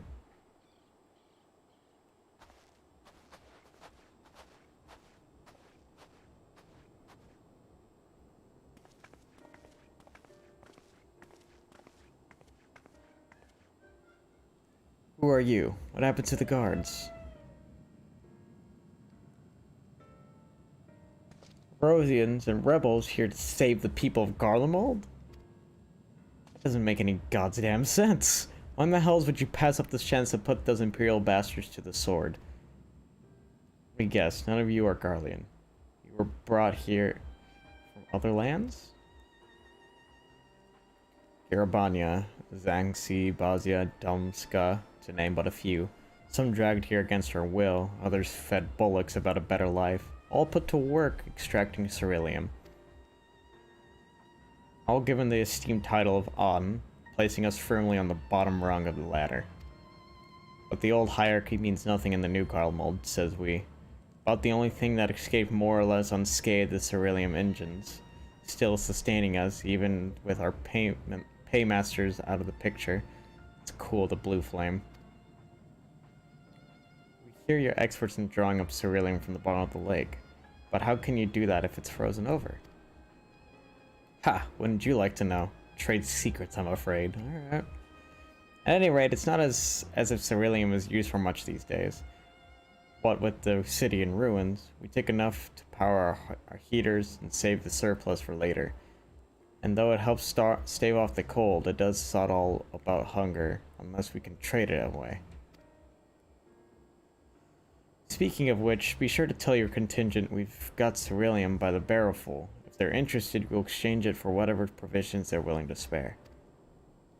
You could certainly ask, but if you're all free to go now, why carry on living here? Free to go? Go where? Even if we managed to get back to our homelands, there'd be nothing left for us thanks to the Empire. The knowledge and skills we acquired working here would be practically useless outside of Garlemald. So we're staying for the time being. Long as there's a need for ceruleum, we'll find a way to get by, even if Garlemald, as we knew it, is gone for good. Gone for good.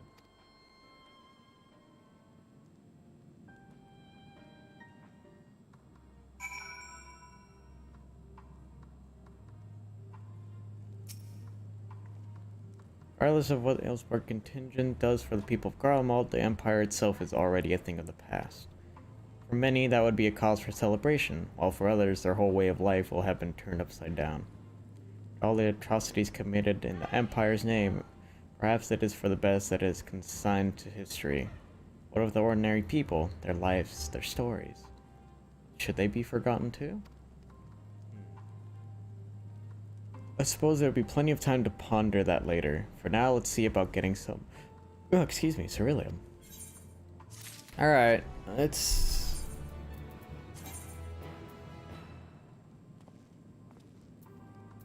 It's... Right, because I need to... pop it.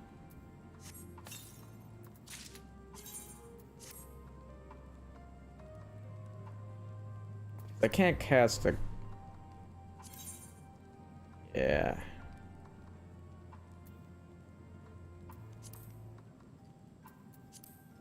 How about die? Dang it. That would work for now. It actually doesn't look too bad because this is the Shire Pants. So that's fine.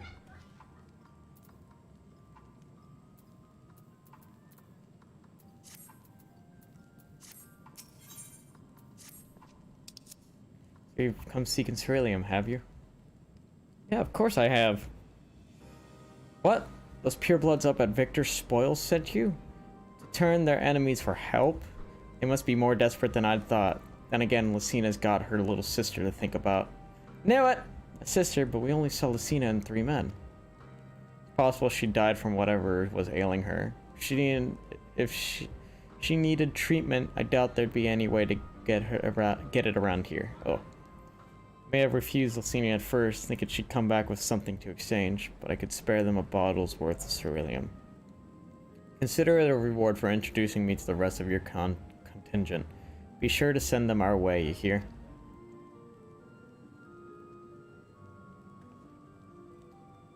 Can't for the life of me think why Lucina would keep her sister a secret from us.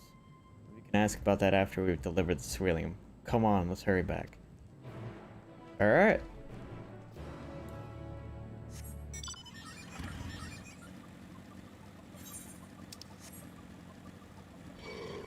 Oh, what level are you?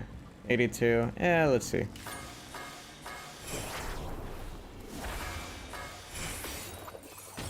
You little bastard.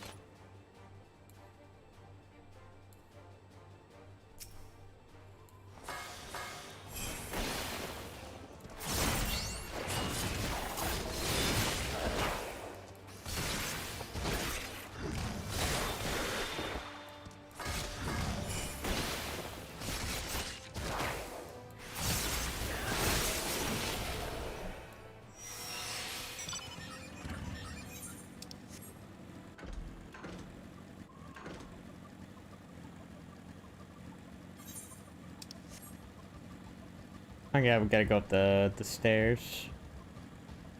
Yeah, he did a big ass yawn. He's tired.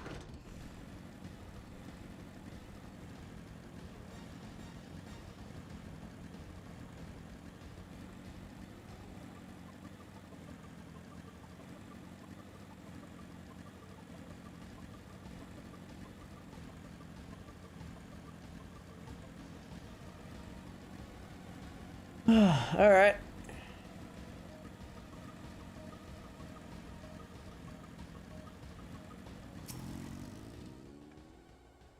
This isn't right. It's too quiet. Would have thought Alphanon would still be treating them by the fire. They're nowhere to be seen. I'll look inside the house while you search outside. They can't have gone so far. I'm gonna go to where those other people are at.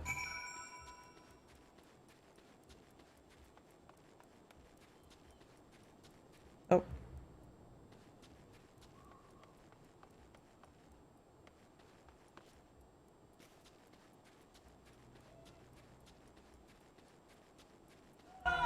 Let's see, 83, 84. They're somewhere nearby. Oh, look at that.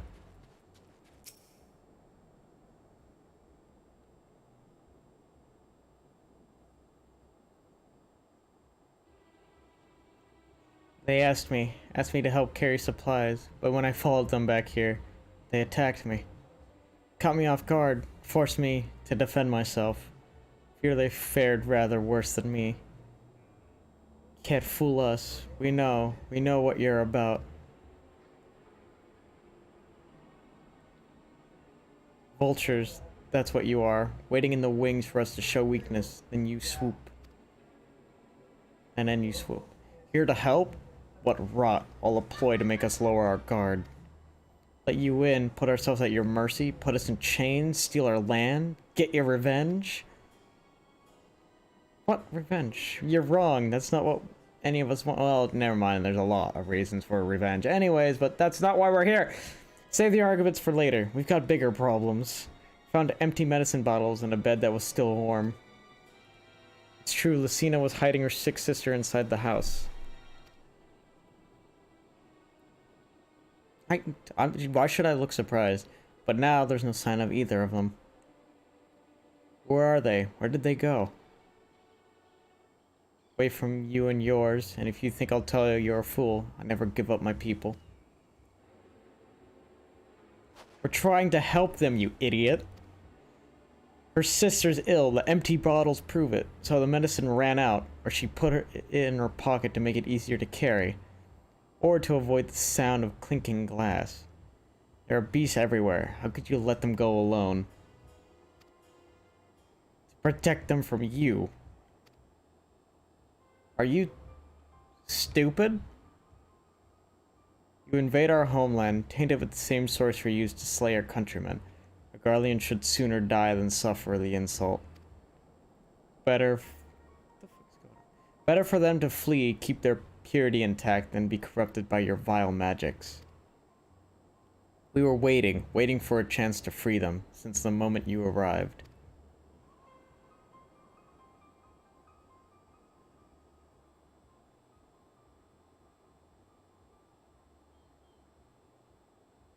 This is getting us nowhere. Cannot say how Lucina and her sister will react when we find them, but find them we must. Go on without me, both of you. I first need to tend to my injuries, and theirs. I'll join you in the search after. Alright, be careful. We'll do our best to find them quickly. There's only one path out of here, so that's where we'll start.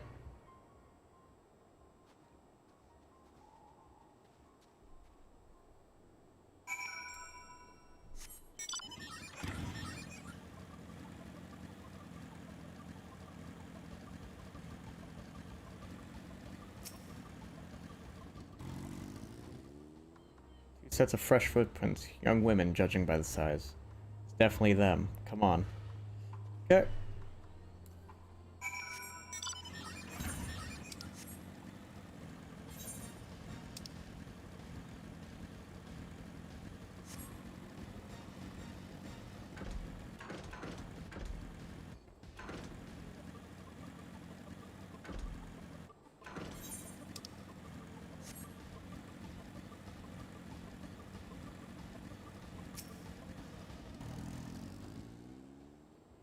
Trail south of the frozen lake. Perhaps they chose the road so as not to leave footprints.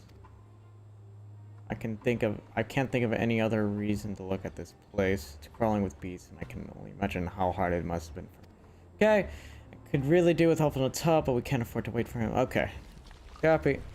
But it looks like someone is just killing things. Got it.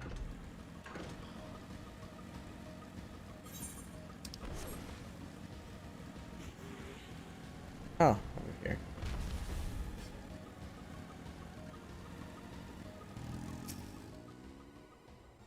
A paper, half buried in the snow, appears to be a flyer from a theater group that the run of show that advertises along. Damn it. Useless.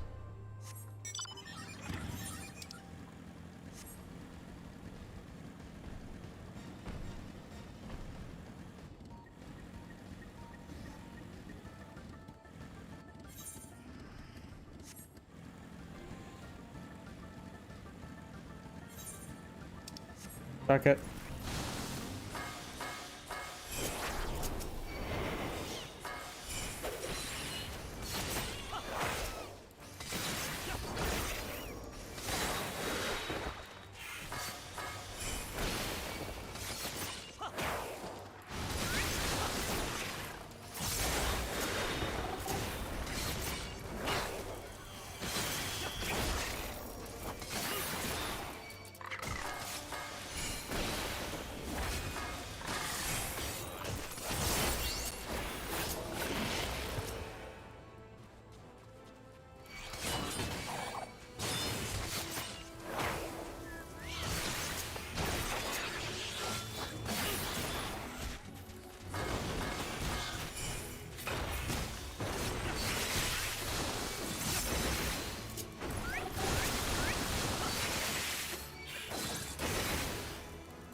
should call in my chocobo. Give me a second.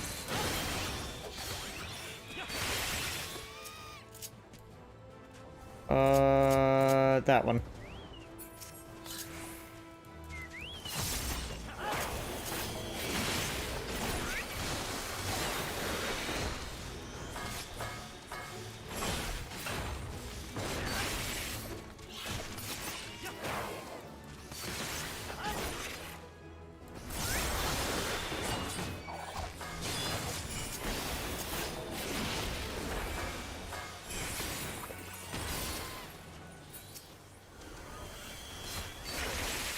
There you go.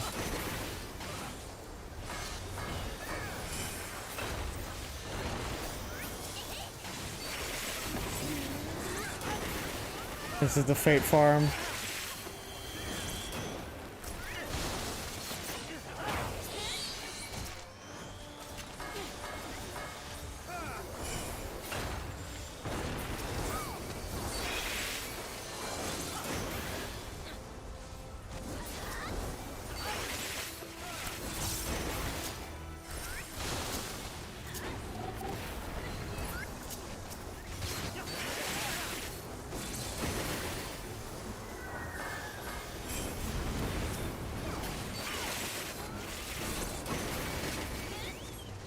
Yeah, there you go.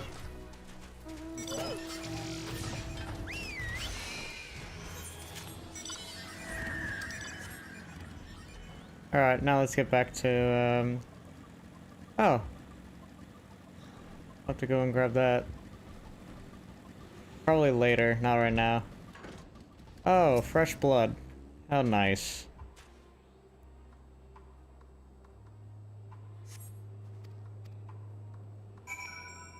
Okay.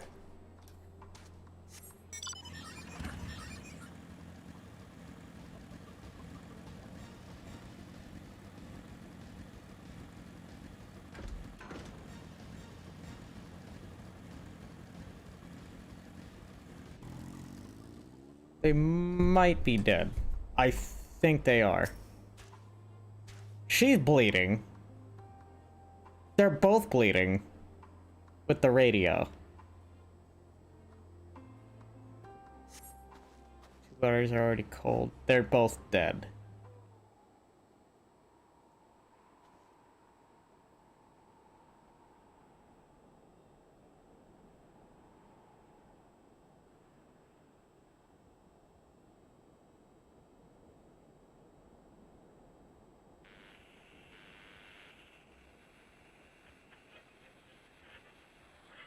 Nice boots.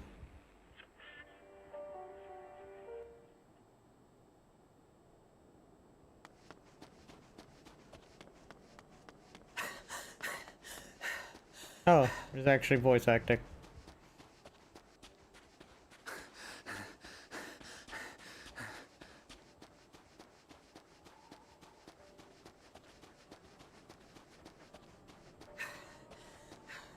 Blood trail. We found one. They were attacked.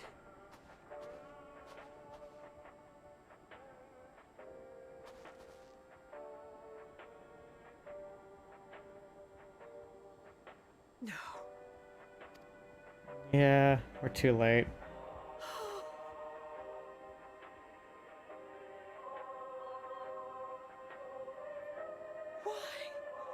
Why wouldn't they?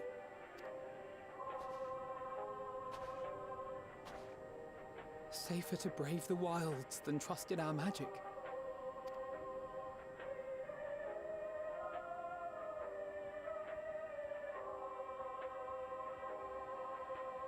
We should have... I should have...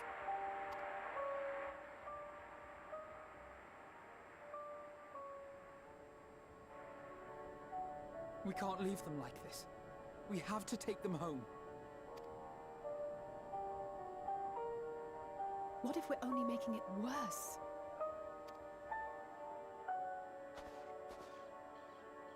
Maybe we don't belong here, but neither do they. Not out here in the wind and the cold. Yeah, I kind of agree with Alphanald with that.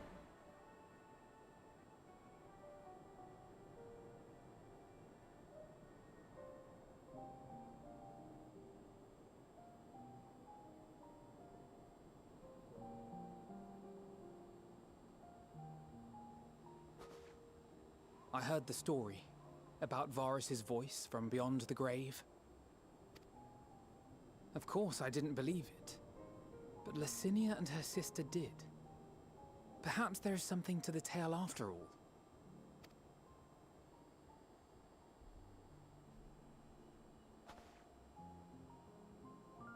I want to understand. So I'm going to borrow this for a while, if that's all right. You had every reason not to trust us. We came as trespassers, invaders. Trespassers. Trespassers. Trespassers. Trespassers. I pray that in time, we will be more than that to you. That we will find a way to help your loved ones. And see that no more children are left to freeze alone in the snow.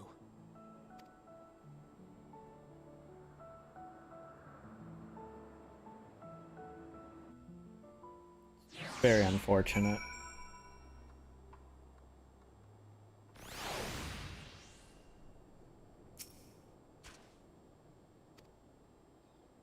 Nothing we could have done. Should we have never come here? Would you still be alive if we hadn't? I don't know. They probably would have froze to death. Already caused enough harm here. Let us return to the camp before we cause any more. For those inside the house, we should send someone to take care of them. Someone who isn't us. What we can do for now is to make our report to Lucia and do everything in our power to prevent further tragedy. So let us linger here for no more. Come. Got it.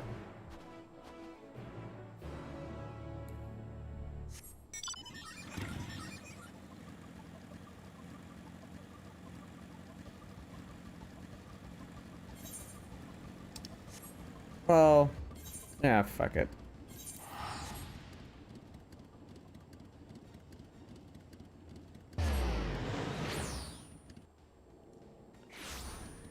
It's only like it's only 100. It's not that bad.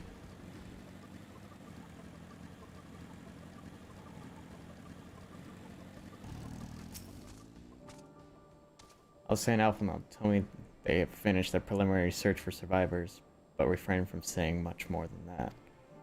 Clearly, they are reluctant to provide details. Might I ask for your account? Fuck.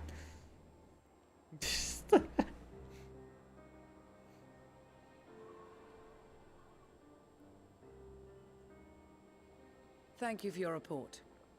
You're welcome. We shall inform the troops of these developments and instruct them to proceed with the utmost caution should they encounter any survivors. Yep. They don't like Allow us. me to go and speak with the ones at the victor's spoils. They may be more willing to listen to a fellow Garlean and accept our offer of assistance. I pray you are right. And though I am loath to burden you any further, should there be an appropriate occasion to speak of Licinia and her sister, please do so.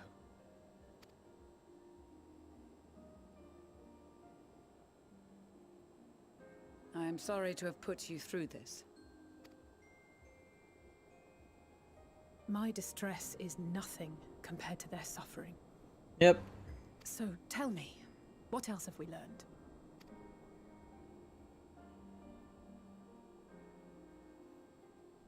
As you may have already heard, we have succeeded in curing the members of the Populares, Maxima identified.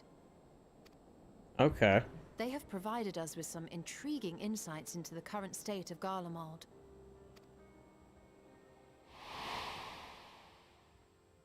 The assassination of Emperor Varus was the catalyst for the civil war. Nerva declared his claim to the throne, and his opponents refused to recognize it. Fighting broke out in the capital, where Nerva's 3rd Legion clashed with the 1st, who remained loyal to Varus even after his death. Of course, even Imperial warmongers would balk at the idea of turning their shining city into a battleground. Like burning down the wood to spite the wasps. Neither side would be so mad. Unless something or someone inflamed their animosity to such an extent that they could not help but act against their better judgment.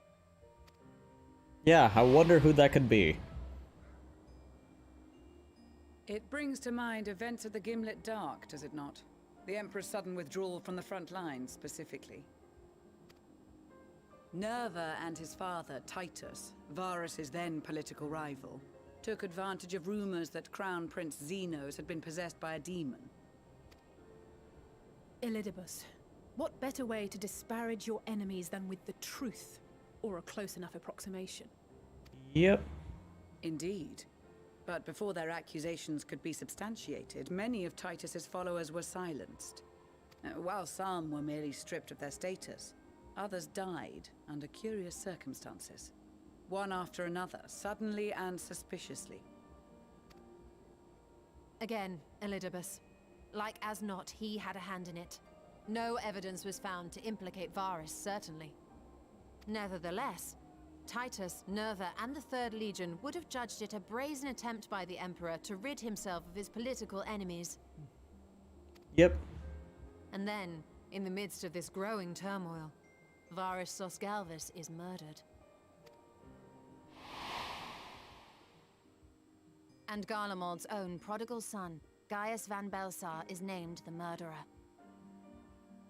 Shortly thereafter, Nerva claims the right of succession, and in response, the First Legion claims the assassination was part of a coup d'etat orchestrated by Titus and Nerva.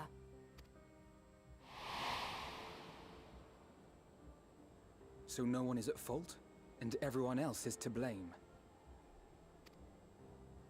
I should add that both parties received substantial financial backing, presumably to provide them with the means and encouragement to pursue a swift victory.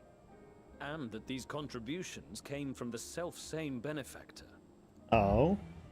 I'd heard House Brutus had been filling the Third Legion's coffers, but the First as well. It would seem so. Though the Populares determined that the First Legion received funds from a variety of organizations, all had connections to House Brutus.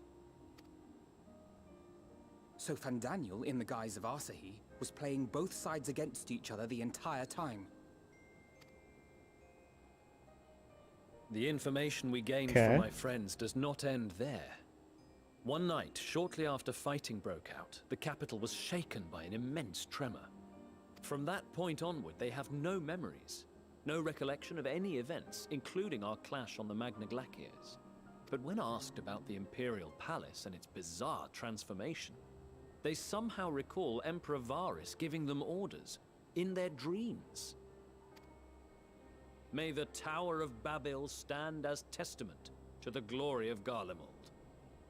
Okay. This sounds awfully familiar. We have something to show you all. Oh, excuse me.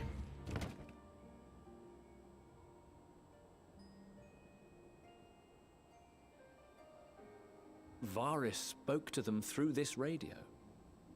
Perhaps it was a recording, but if not, that would be inexplicable.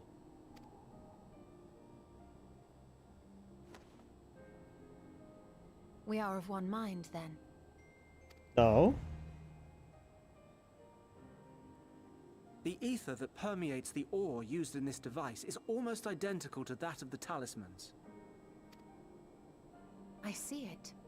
While it is likely more by coincidence than design, these devices might also ward against a primal's influence. A picture is beginning to form. If the tremor felt throughout Garlemald was a wave of ether emitted by a primal, then while those within range would have been tempered, those huddled around a radio desperate for news concerning the Civil War would have been spared. Okay. No wonder Licinia kept it close. My friends, I must speak with you. Okay. What you want to speak A about? young man was caught trying to steal our supplies. He is a soldier of the Iron Men, we think, but one who has not been made thrall. Oh? Thankfully, Magni restrained him before blood was spilled. The stranger is outside, if you wish to ask him questions. Sure, let's go do it. I think we do.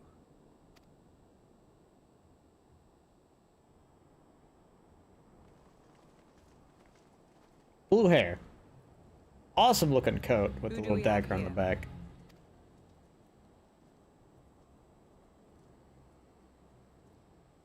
Garleans? Traitors to your homeland! Have you no shame?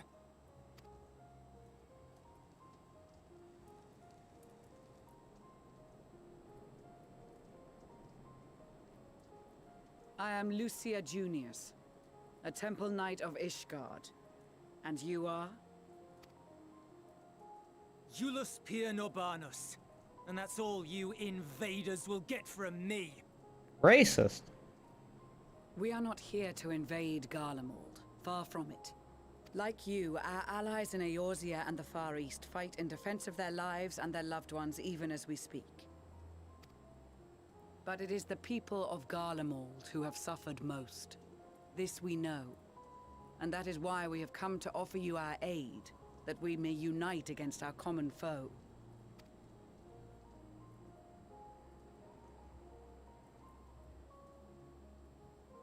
Whether you believe me or not, those are the facts. Now, answer me this. Why would a proud soldier of the Empire be reduced to stealing? The situation must be dire indeed for you to go to such lengths. If it is supplies you seek, we would gladly share ours, or turn a blind eye while you leave with your spoils. I will not negotiate. My commander will determine how to deal with you and yours. If you wish to treat with him, I will take you, but no more than 3. Obviously, I'm I don't going. much like the sound of that. But if we do accept his proposal, I suggest the 2 of us and...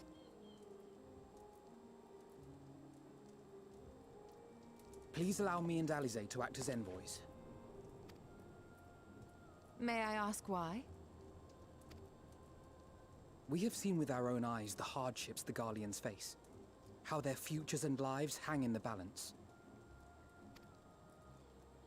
It's not the warmest invitation, but it's an opportunity to prove our intentions true. Maybe not a chance to make things right, but a chance to make them better.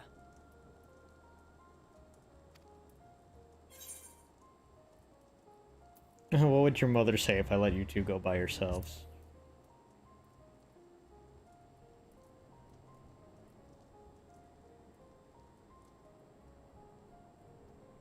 I can see that persuading you otherwise is a lost cause, but you will proceed with the utmost care. Copy that.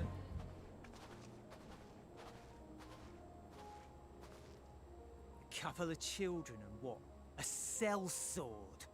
Is this an insult? Not in the least. You will find that they are more than qualified to speak on our behalf. There are many dangers on the road ahead. I will need that back.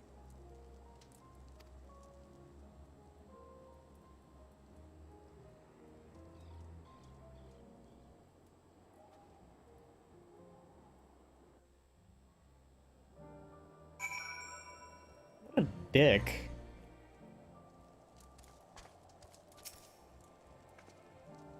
You'll be received as invited guests, and so I urge you to observe proper social etiquette and conduct yourselves accordingly.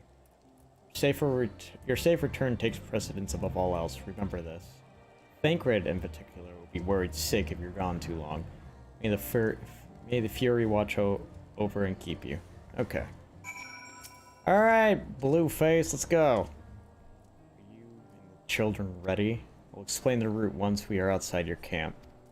If anyone attempts to follow us, we will judge it as an act of hostility. We will not hesitate to take appropriate measures. I would expect nothing less. You have our full cooperation. Also, Chocobo, what are you doing?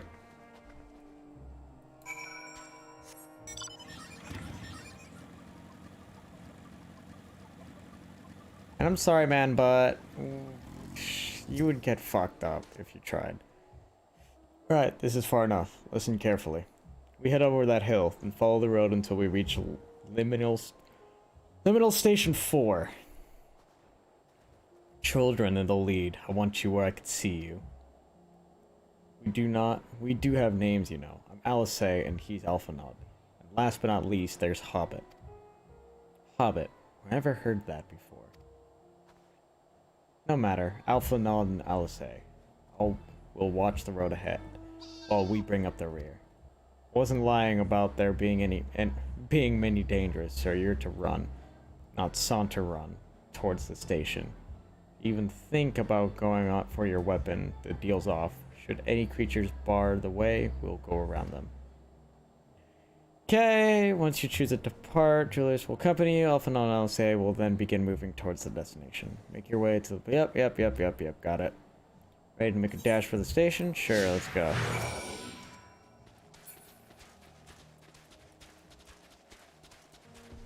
Oh, he's just staring me down. God, because I'm a ninja, I slightly run faster than everyone.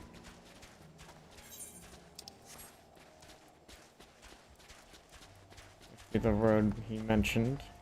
Yep. Follow this, it should lead to the station. Oh, it's my chocobo. I was like, what is making those long strides? Not the easiest surface to run on.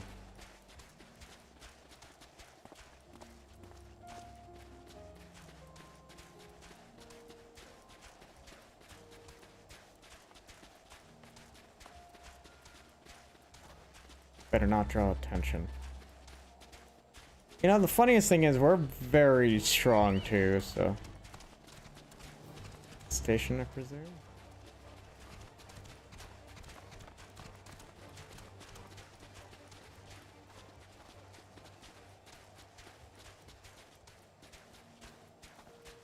The fuck?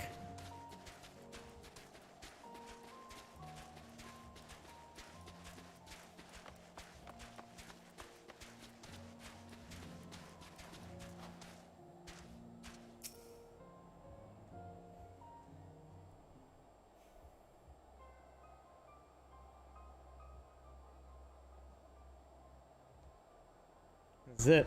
First stop, that is.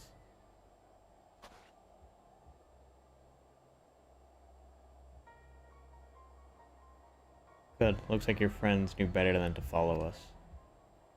Are these your headquarters? No, we're stopping here so I can check for pursuers. Since it appears you've kept to your side of the bargain, we can carry on. Cool.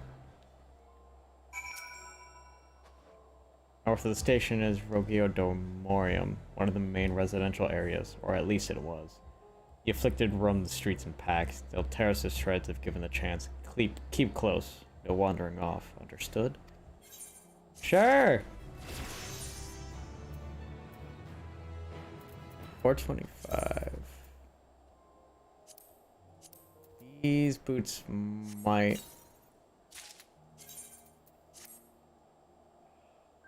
They look a little weird. I'll dye them black for now, fuck it. For now, they'll work.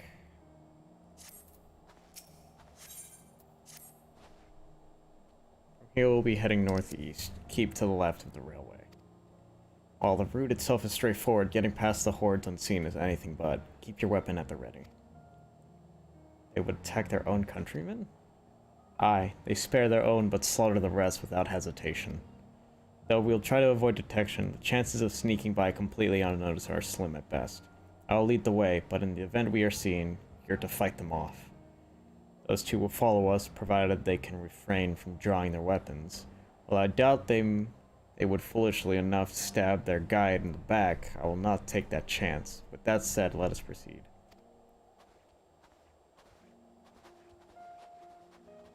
Okay.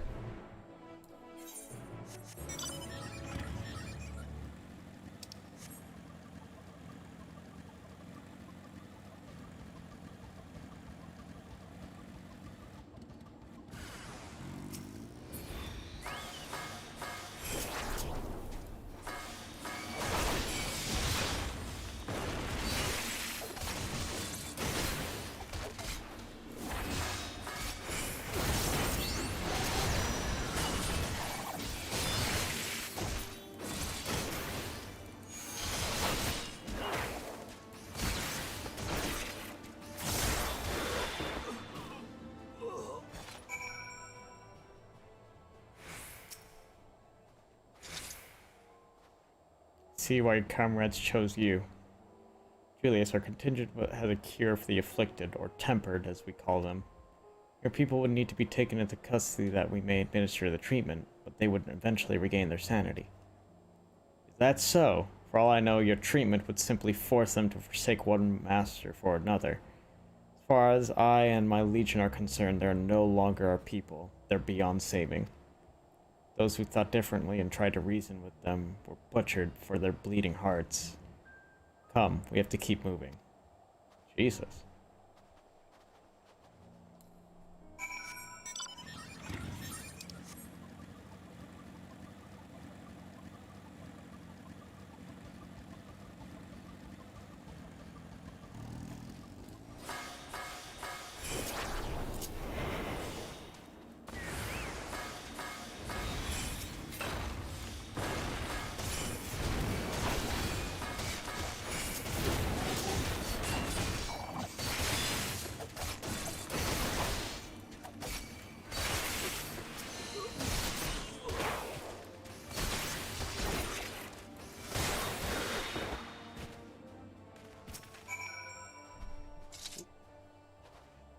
Looks like we're not being followed. We will continue onward. Okay.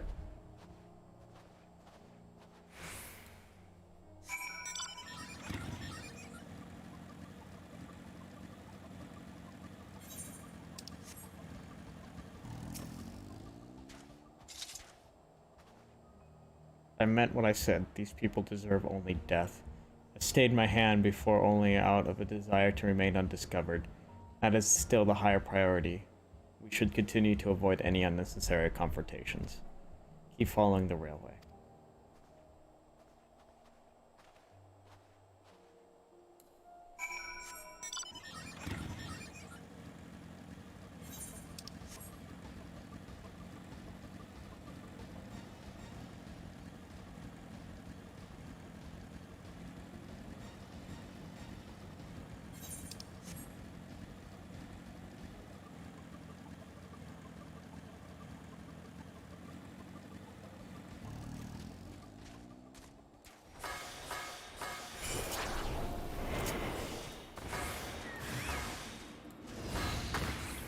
Of course.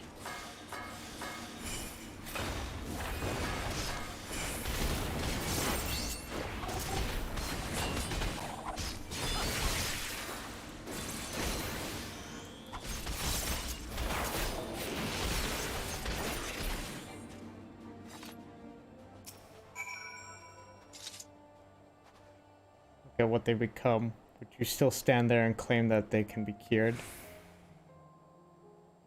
Those exposed to a vast quantity of Primal's Aether may suffer severe corruption.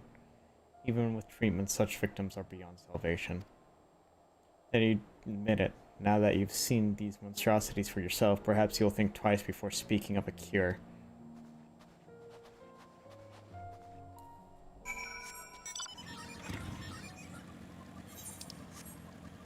And oh, is it underground? It's underground. That's kind of cool.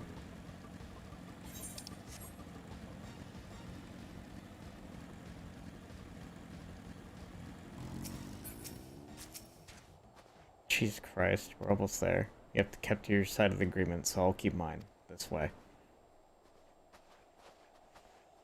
God, you're taking forever just to show me how to get inside the damn building.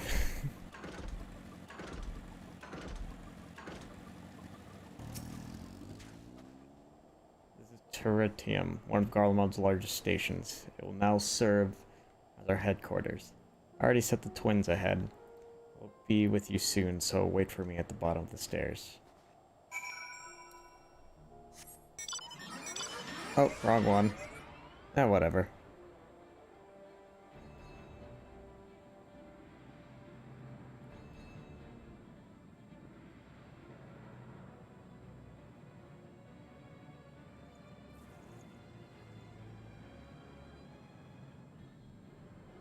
Oh, I know what that ends, Eden.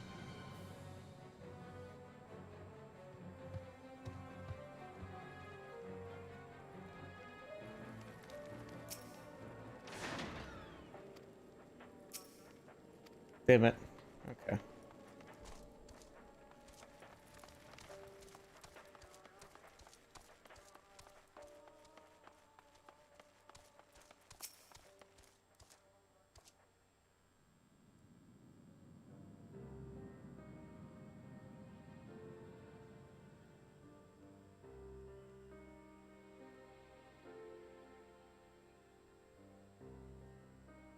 Plain to see why they chose this as their base of operations. This place could have done a lot worse. Even so, I imagine it's not the easiest place to live. Indeed, and if Julius was willing to make the perilous journey to Camp Broken Glass in search of food, their own supplies must be all but exhausted.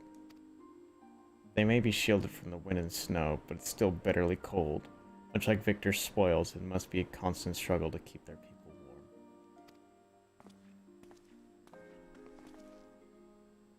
Lower your voices. While you may be here as my guests, the others will not take kindly to your presence. My commander is in the locomotive over there.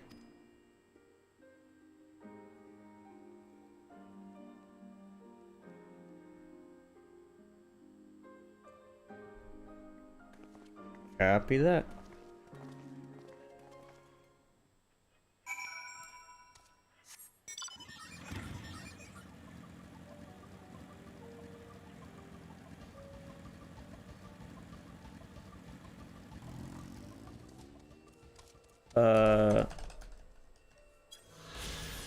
There you go.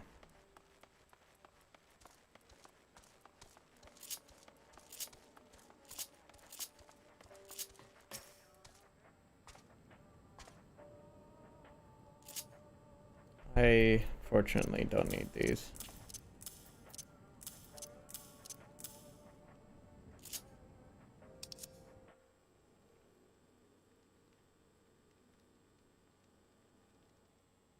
These are their chosen representatives. Very well. Let us hear what they have to say. Opposing commander. Yes, sir. Oh. It just stares out the window. To you our commander, Lord Quintus Vankina, Legatus of the First Legion. The first? I had no idea you had survived.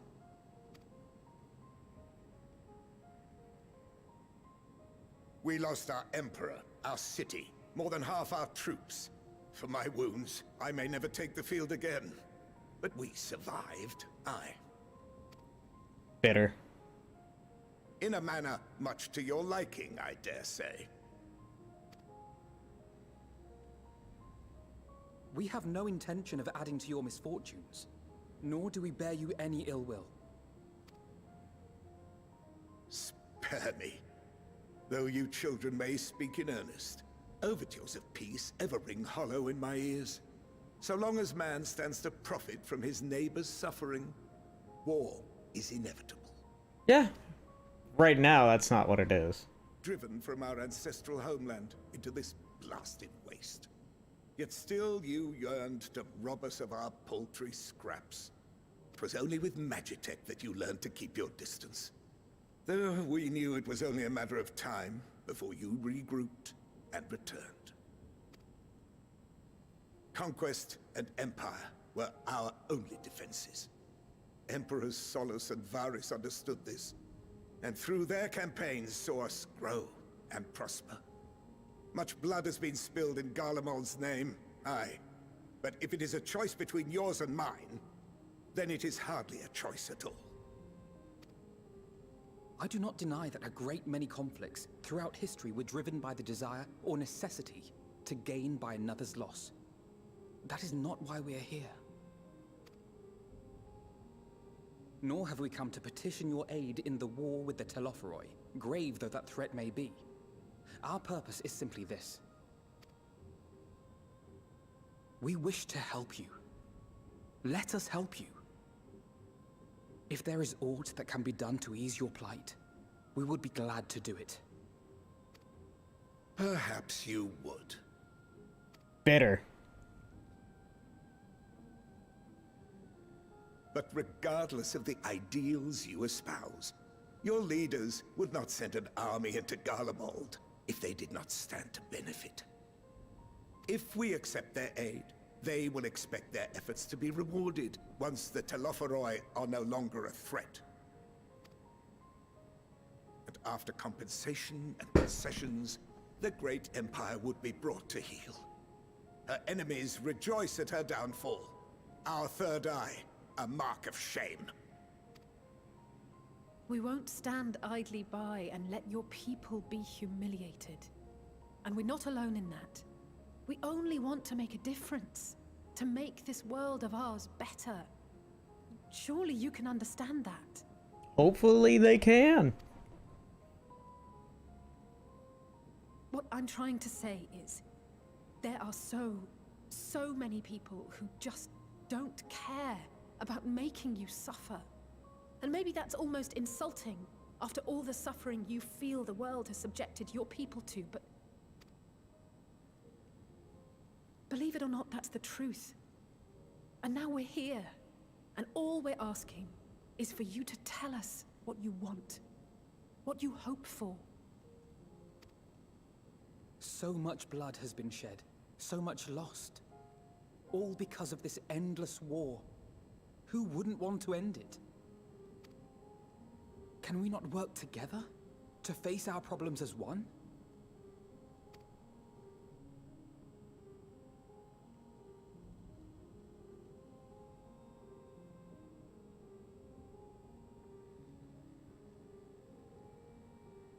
Answer me this, young peacemakers.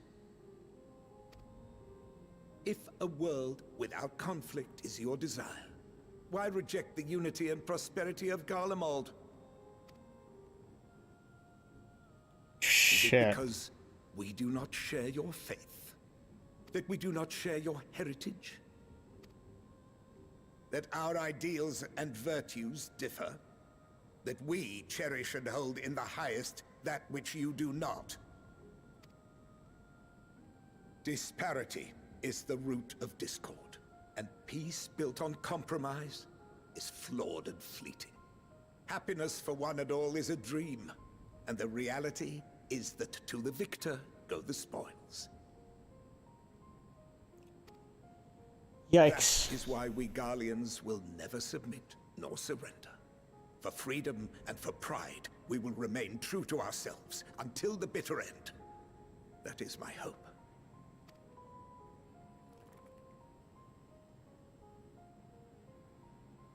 It seems there is nothing more to say on the matter.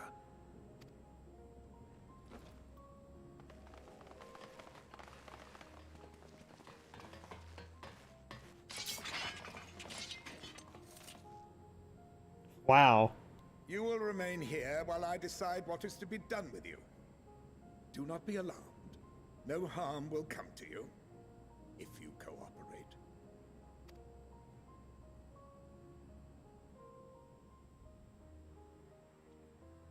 We will not resist. However, as your guests, I ask that we be allowed to speak with the other members of your group. As you wish. I had no intention of locking you up, as by dawn you would be frozen stiff and you're no good to me dead. You are free to move about the encampment, but there is one condition. Collar them.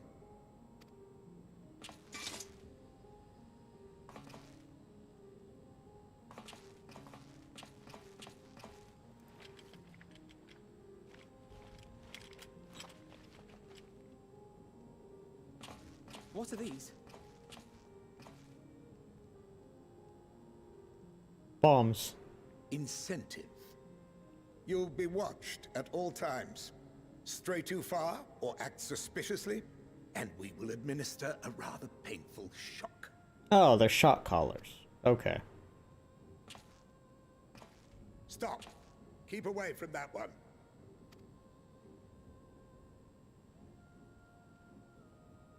The champion of Eorzea is not so easily cowed.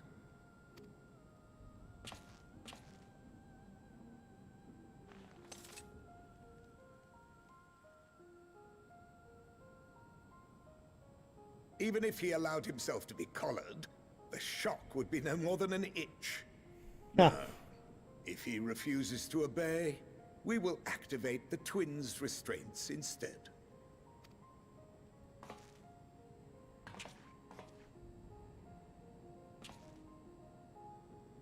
You needn't worry about us. We'll forget we're even wearing them soon enough. Even now, you still... Why go to such lengths? What is it all for? Because even the most bitter adversary may one day see reason. On the coldest, blackest of nights, meager though it may be, we must share the warmth of our fire. Yeah, might as well. Oh.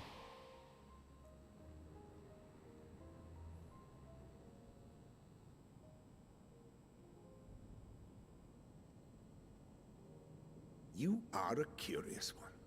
A far cry from the merciless barbarian others paint you to be. You will be their warden. Take them away. Yes, sir.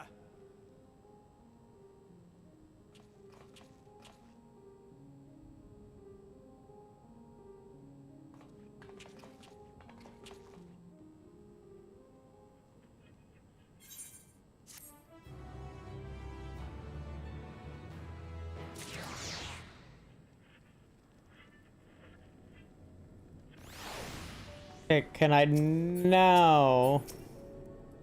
Nope. Okay.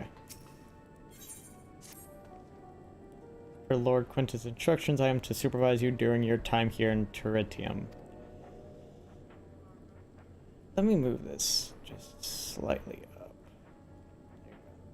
Before you ask, no, I don't have a key or any other means to remove your collars, nor would I tell you if I did. And if you try anything, you'll soon wish you hadn't. So do you truly intend to speak with the others, or was that merely a ruse? We're in no hurry to disobey Lord Quintus. If that's what you mean. If that's what you mean, oh. Or perhaps you doubt the wisdom of his decision.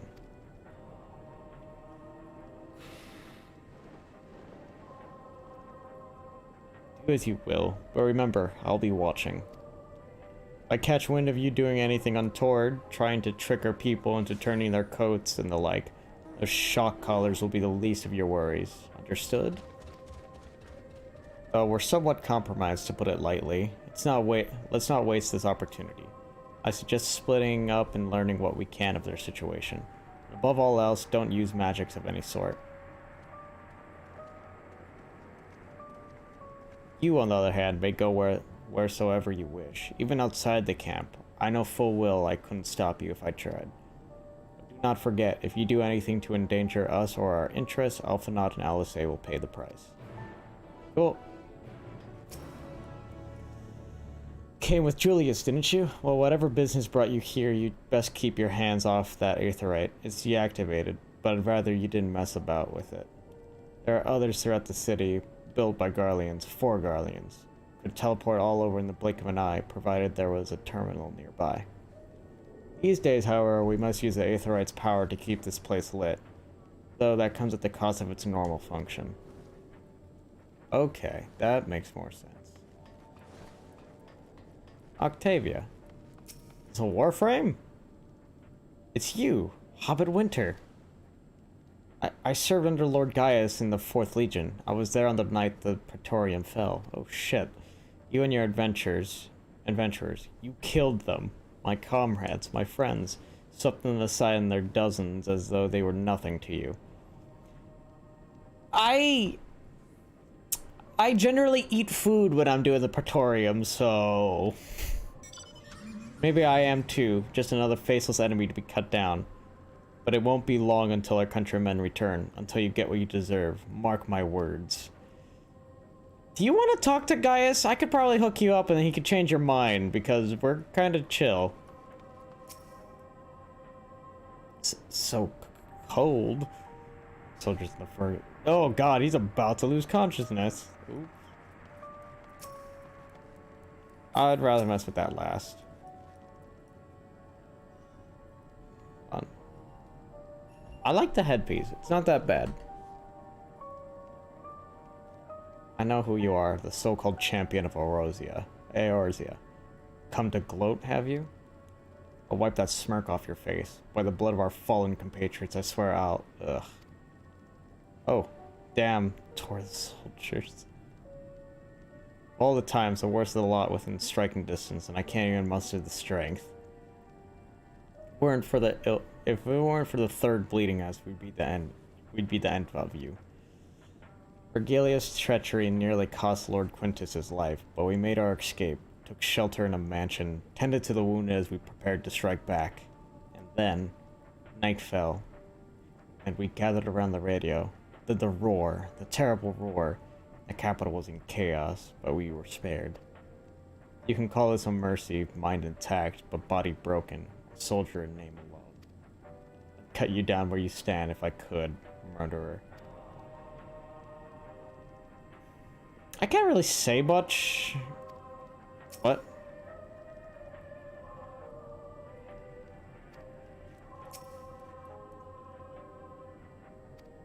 Okay.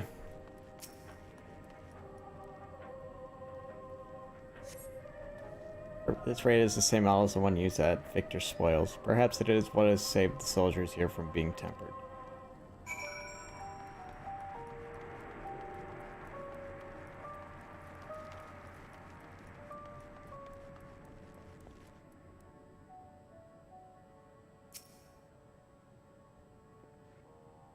Did you learn anything of note? Yeah, here you go. Information. Your findings are consistent with my own. Their plight is desperate indeed. The sick and injured are at greater risk. Without warmth and proper nutrition, I fear they will soon perish. I realize there is precious little we can do for them at present, but I cannot bear to see them suffer. Please will you help me tend to them?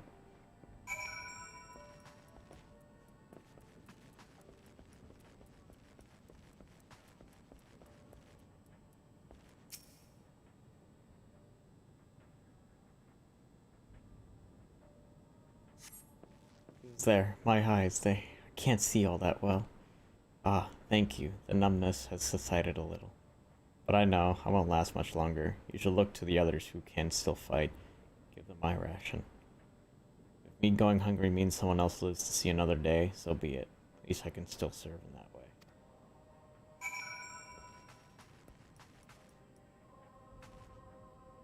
And this child, of course. And another child.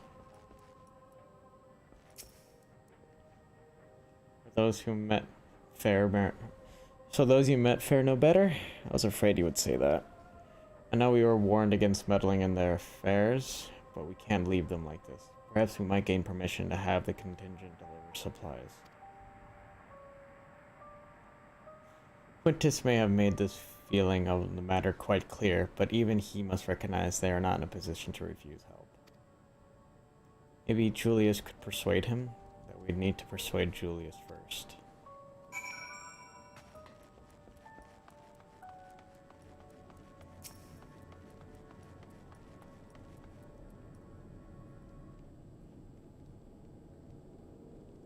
Well, seen enough?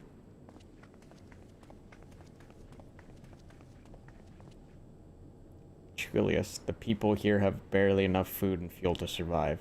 Have you and the other soldiers been able to procure any more supplies? We've been scavenging provisions from nearby houses, as most families kept, some stored away in the event they were snowed in.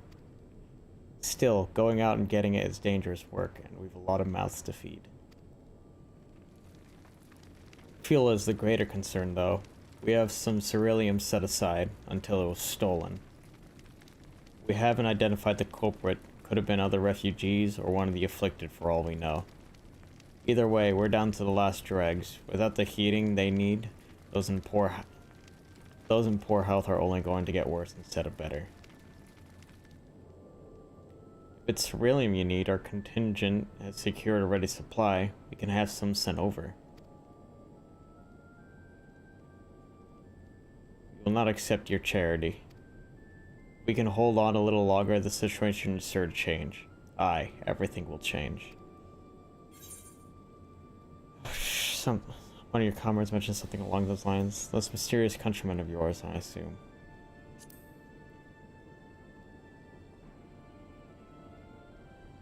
Heard something of it, have you? Well, from what I've seen, there's little you could do to interfere, so there's no harm in telling you. One of our scouts spotted a hooded man issuing instructions to the afflicted, or in the bastard's words, loyal servants of the Telepharoi. Now it's Fan Daniel! Then he made his way inside the Imperial Palace, or what stands in its place. We identified the seat of the enemy's power. We realized Lord Quintus dispatched a messenger to the 10th Legion saying as much, and instructing them to join forces with the Provisional Legions to prepare for a combined assault in Telepharoi. Once our allies arrive, your contingent will be sent running for the hills, and we shall reclaim the capital by our own hand.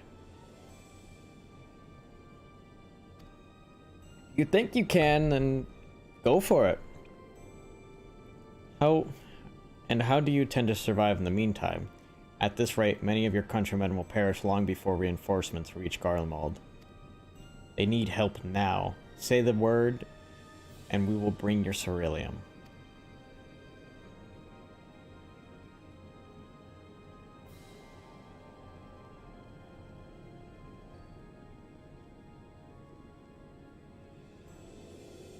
I will speak with Lord Quintus. Yes, we got through him.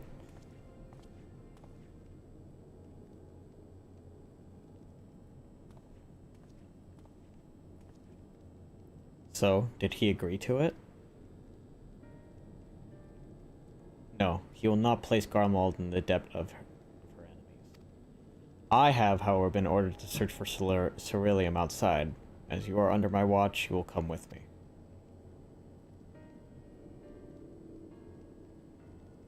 Very well. After all, many hands make light work. You lot are more trouble than you're worth. Alright.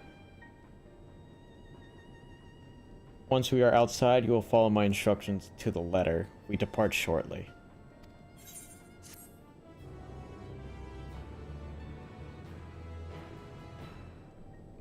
Ah! Gloves. Oh god. We'll now begin our search for cerealium and Rigo's Urbanisium? Okay. Whatever. The first location is Forum Solus, a park to the northwest of the station. You are to remain close at all times and act only as ordered. Follow me.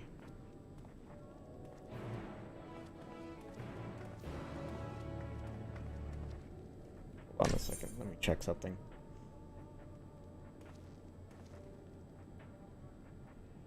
Swear. Oh, you know what? I was like, I saw my cousin's trying to get on, but I think he's still in queue. I don't know how big the queue is right now.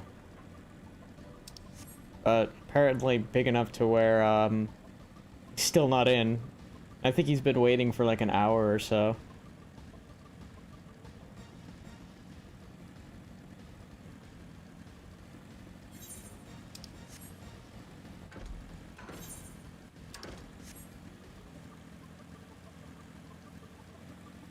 Let me see if I can grab that real quick. I couldn't grab the other one because it was I had to get to another place.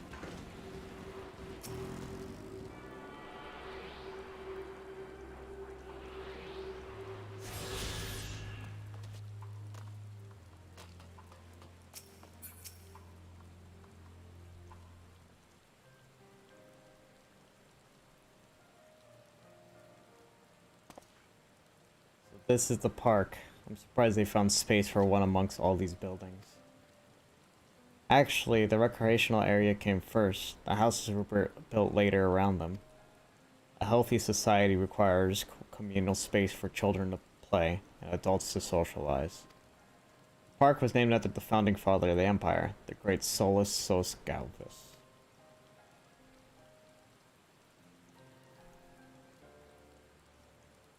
We come to extract cerealium from the wrecked Magitech armor? No, we've already drained it dry. Same goes for the rest of the machina in the vicinity. But as our ceruleum has been stolen, we must scour the city for every last drop. While I don't expect to find anything here, I've decided to try one more time in case something has been overlooked. I see. Then with your permission, we will commence the search.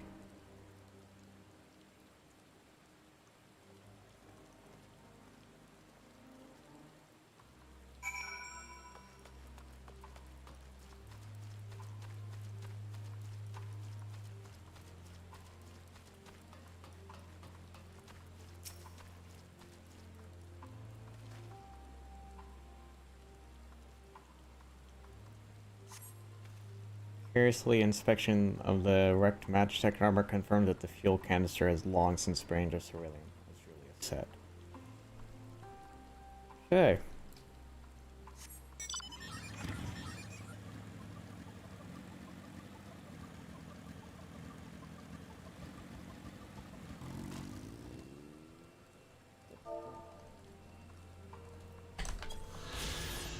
Just doing that. A little bit of XP, and then on top of that, paintings if I ever want them for the house.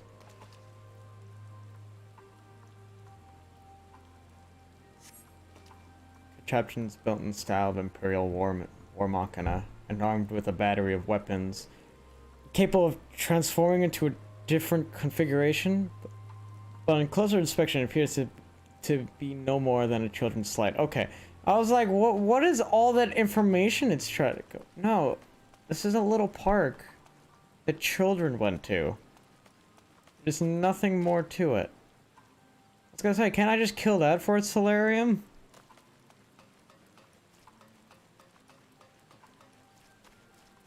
There might be something on the other side. Oh? This was a shop. This was a shop? What the f- It doesn't look like that.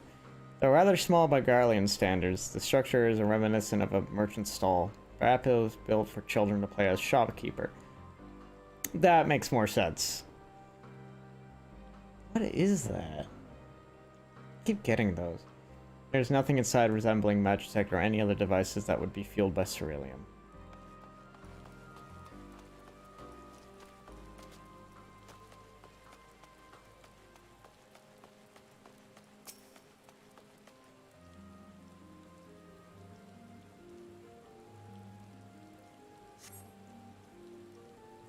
Several points of interest are marked on the map for Forum Solus, the pawn, children's play areas.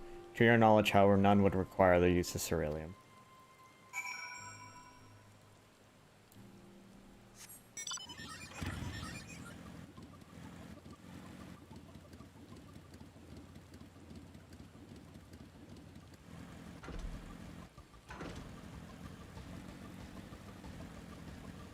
Say if there was a pawn, then it's over where he's at, right? Yep. Looks horrible.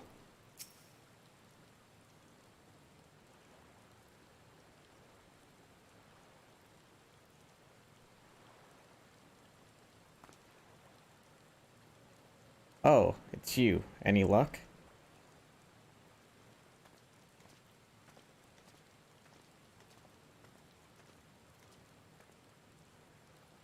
No sign of any ceruleum. Hardly surprising, but disappointing nonetheless. I could help noticing your gaze at the pawn. Is something the matter? Yeah, it looks horrible. What? Yes, I mean, no. It's just, I used to bring my brother and sister here to play. The pawn was heated to stop it from freezing over. The rain stopped. So like all the other children, they just had to wade in and splash about. Would have stayed there if I didn't drag them out. Be sopping wet when all was said and done, every time. And every time when we get home, Mother would scold us, saying we'd catch our death walking around like that. The pawn was heated. There's ceruleum in there! With a ceruleum-powered heater by chance. I suppose, it must have been. Come to think of it, I remember seeing engineers changing out a tank beneath a hatch. That was a long time ago, when the water still flowed clear and wasn't this brackish muck. I can't see a thing and I can't remember where the hatch might be. The machinery most likely broken, the amount of filth in there is probably the only reason it hasn't frozen over. Wagered still unbearably cold though. Julius, what are your thoughts on magic? The average Garlean would jump out of their skin if they saw it, but the first has a few foreign signiferi and medici, so it doesn't scare me. And I take it you wouldn't mind if I employ a little now. Alphanod, as you have a knack for finding dry wood, why don't you bring me some? Once that's done, a blast of their fire should do the trick. Leave it to me. Yeah, how does he just get wood? You're not planning to go in there, are you? Of course I am. The tank isn't going to fetch itself. I like this music. Nothing so involved as extracting unprocessed ceruleum from a frozen lake, like how the tapers do it. We're talking about a shallow pond in a park, and we have a way of warming ourselves up after. But that's insane. So fancy a dip? Little friendly competition might make things interesting. Last thing we need is you catching a cold. Step aside while I drink the prawn dry. That way we'll find it in no time. While I drink.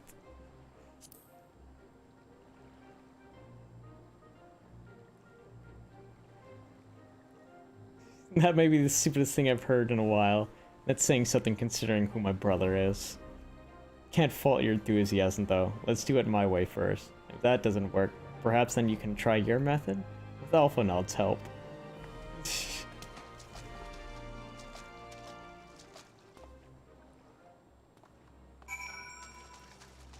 Oh, this is shallow water. This ain't fucking anything. Freezing, but it's whatever.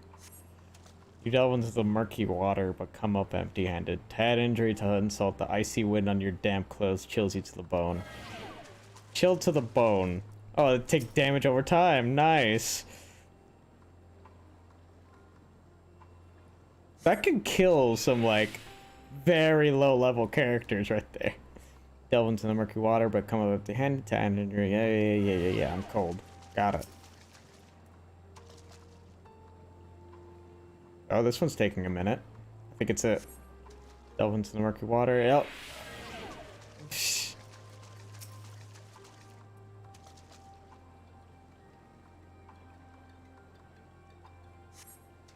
Beneath the water, your fingers catch on what you might think might be a handle.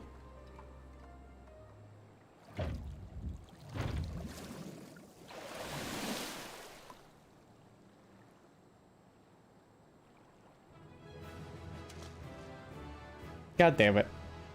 You open the hatch and retrieve a ceruleum tank. God damn it. Yeah, just like, oh, it's fucking cold. However, your grand discovery comes at great personal cost, as you become acutely aware of the freezing cold and rancid odor emitting from every limb of your body. Julius will doubtless feel compelled to pinch his nose shut whenever you deliver to him your prize. God damn it.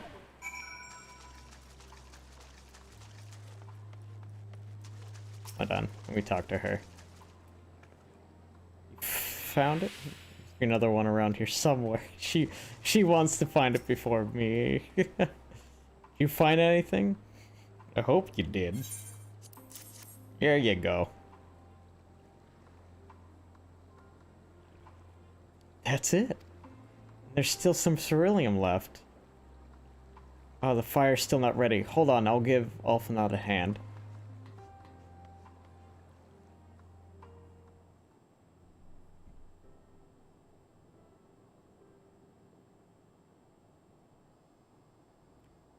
Call me an Uldanian because by fire I am reborn. My clothes are mostly dry now too. I appreciate you recovering the ceruleum, but I wish you'd take the time to discuss the plan with me beforehand. Despite the way you've been treated, in Lord Quinton's eyes, you're still envoys deserving of protection. If you were to die at my watch, he would be most displeased. Your concern is duly noted, but all's well that ends well. Julius, you mentioned coming here with your younger siblings. Did you grow up in Garlemald? I did, not far from here. My father was an accomplished researcher in his youth. For his contributions to the Empire awarded an estate. We lived well, better than many. What was Garlemald like in those days? Everything. It was everything you could imagine, and so much more. Even during the coldest winters, we always found warmth and comfort at home. Coming in from the snow, taking off your coat and sitting down for a hot meal with family. Visiting friends and relatives, receiving the same welcome, knowing they had everything they needed. Walking down the streets, seeing in the lights in all their houses, hearing the faint sound of laughter and song of happiness. Although the summers came and went all too quickly, in that brief respite, the ice would melt and the forgotten grass make its triumphant return. Gray clouds gave way to blue skies. Some mornings, we'd climb to the top of the tallest building we could find to watch the sunrise. Never again. Those rooftops are rubble, those friends dead, and those memories. But if I could reclaim even a fraction of what we once had. Soon, our chance will come. We just need to hold on a little longer.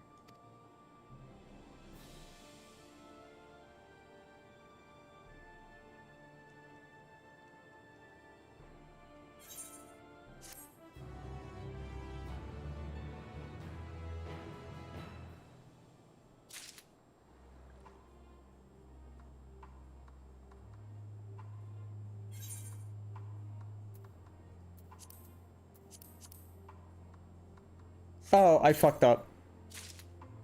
I didn't need those ones. Those ones are not as good as the ones I have.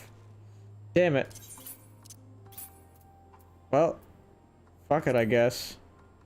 Desynthesize, because that's not what I meant to do.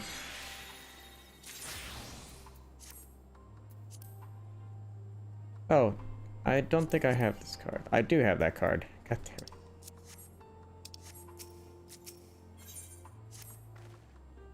Alright, now that you've recovered from your escapades in the pond, there's another location I like to search just outside the park.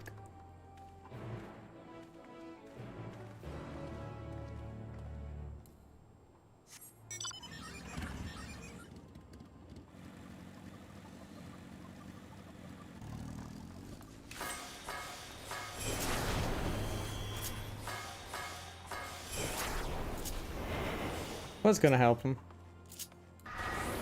Wrong button. You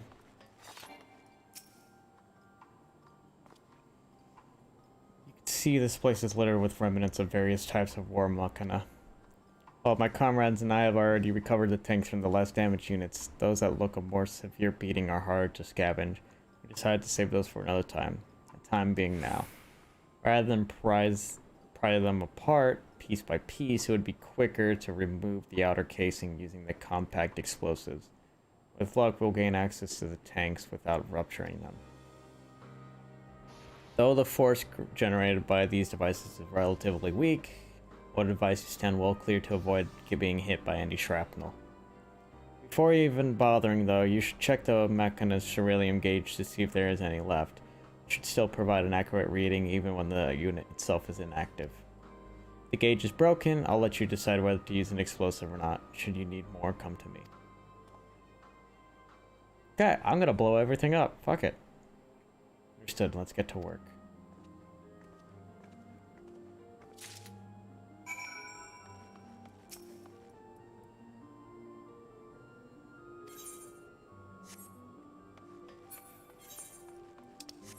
Says it's empty, so I'm not gonna go for it.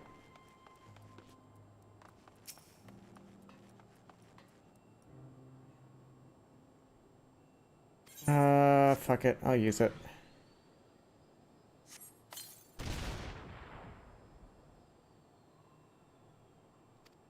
Asshole. It's completely empty.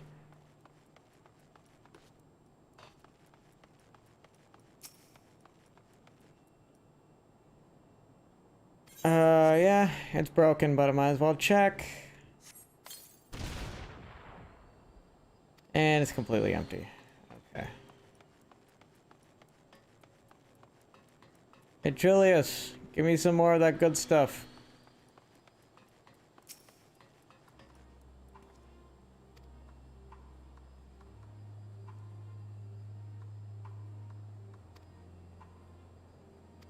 Yeah, I know that. So once I use one, it'll pop up for him. Cool.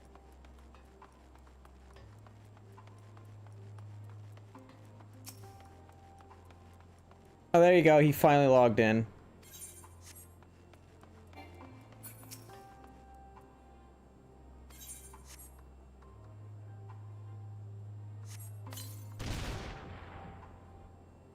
Okay, you treat the warm... And it's still half full. Or half empty, depending on the one's perspective. Either way, Julius will surely be pleased by your discovery. Oh.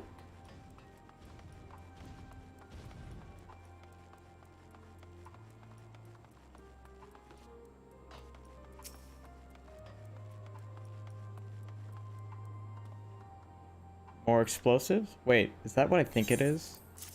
Yep, here you go, half a tank. Done it again. Truly luck is on your side. With this, we should be able to refuel quite a few of our heaters. It's time we headed back. Wait here while I go and see how Odyssey and Alphanaut are faring. Wait here. Let's see, they're gonna be getting attacked right now, and then I need to go in and save the day. Oh, that's how it usually goes.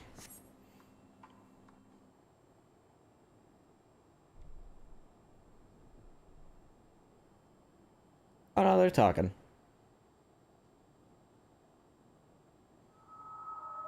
Finally escaped the watchful gaze of your keepers, have we? Oh, he's invisible. Don't react. You'll only draw attention to yourself. Just carry on as you are and listen. That's funny. After you left with the Garlean lad, Lucia bade a few of us scouts follow you at a discreet distance. We observed you being led into the station, but decided against venturing inside. When you emerged sometime later, and we saw that the twins were sporting Magitech collars, it was clear what had taken place. Now, as quietly as you can, tell me everything.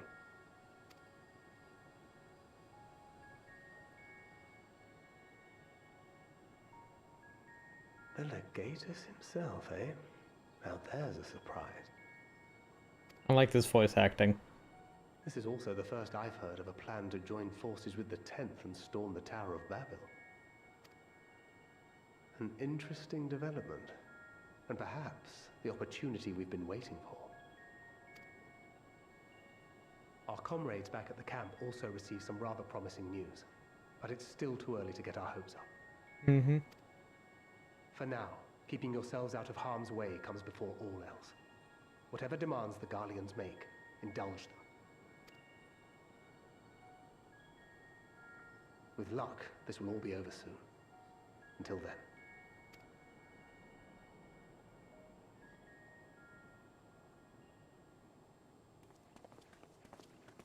They had not gone far.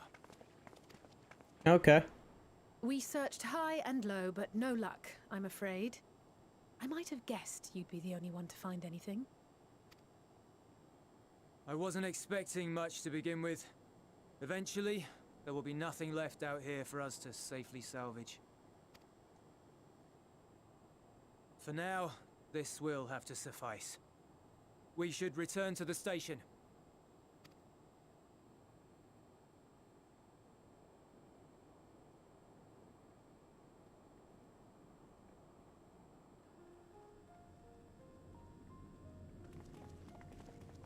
Ah, there you are. Heard you'd gone hunting for ceruleum above ground. Brought back a king's ransom? Hardly. But thanks to these three, we have enough to last a little while longer. Well, well. It's not at all as I was expecting, these ones. For savages, they seem positively docile.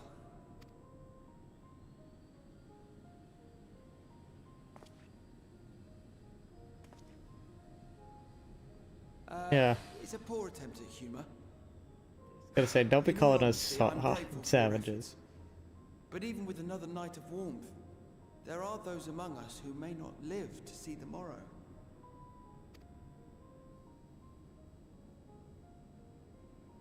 I trust your expedition was fruitful. Lord Quintus!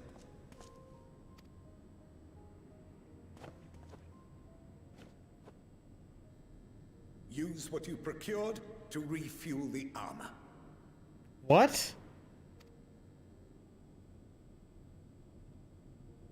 But, sir, what about the heaters for the camp?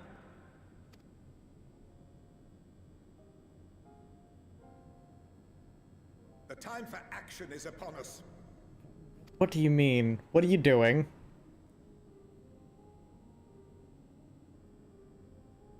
My men and I have matters to discuss. In the meantime, you are to wait here. Do not forget, you are being watched. Hold on. Why are you running for war when literally everyone is suffering right now? Makes no sense.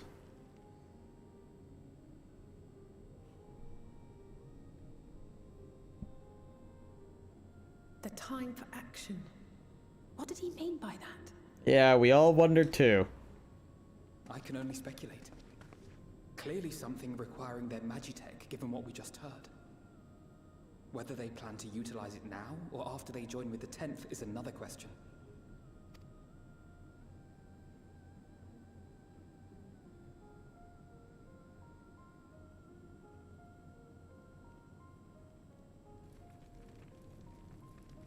Yeah, the people need it way more than their fucking war.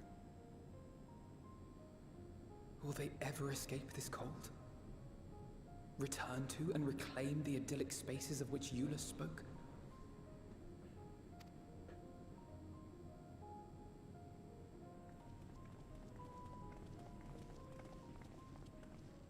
Finished your war, Council?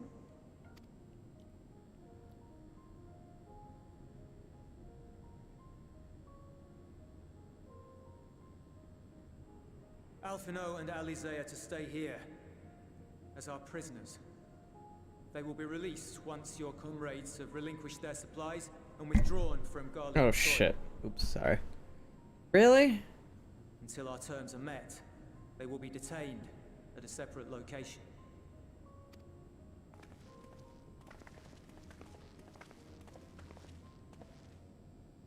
After everything we've said and done, this is how you treat us. Our allies have but limited supplies. They may stave off cold and starvation for a short while, but what then?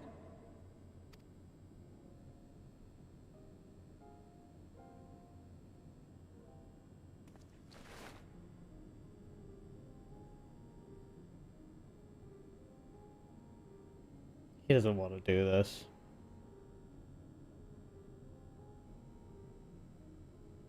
For now, keeping yourselves out of harm's way comes before all else. Whatever demands the Garleans make, indulge them.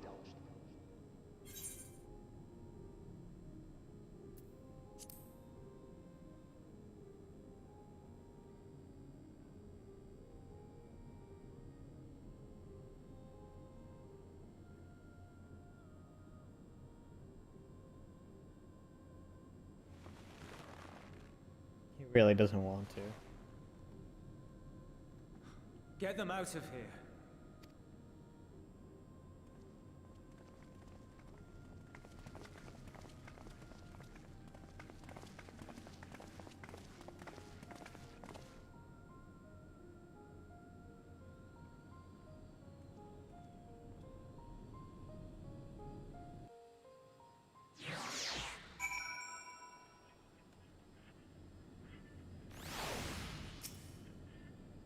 Alpha and Alizé will be fine, providing they do not resist.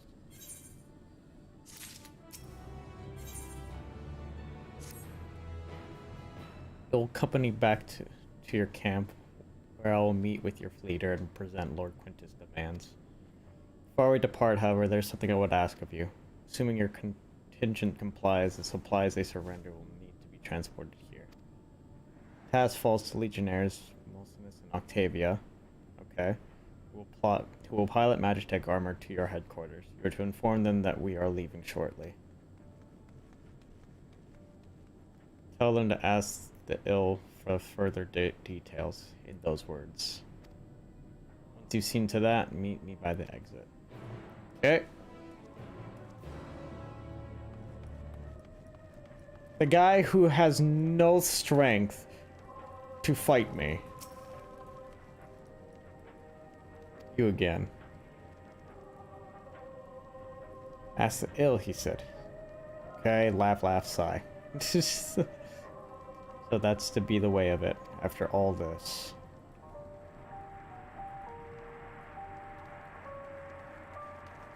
How ironic that you should be the one to deliver the news. Those are my orders, so be it, for the glory of Golemod. That's some old gear.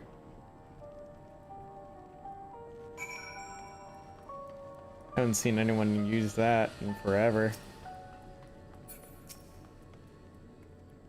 What do you want with me? Ask the ill, so Lord Quintus has reached a decision.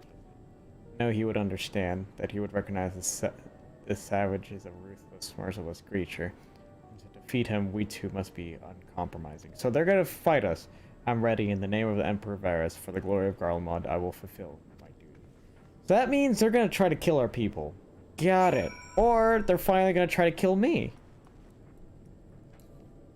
Either way, it ain't gonna happen.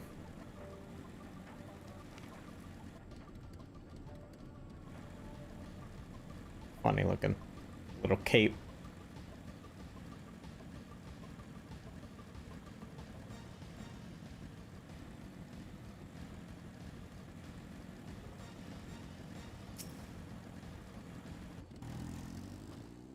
You done as instructed?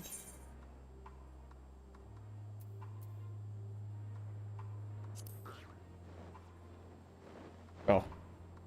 Duty is rarely a simple thing. We have been given additional orders, but whether we will be required to follow them depends entirely on your contingent. You and I are in this together now. Like it or not, we have to cooperate. This is one other matter, a place I'd like to visit on the way to your camp. It's a short walk from here. Follow me. Gonna do mice and men on me real quick.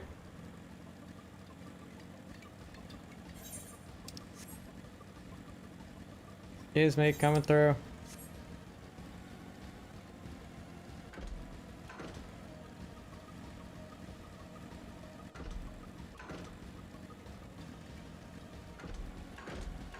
Let me go through.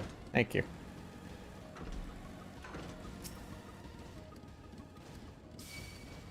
Of course.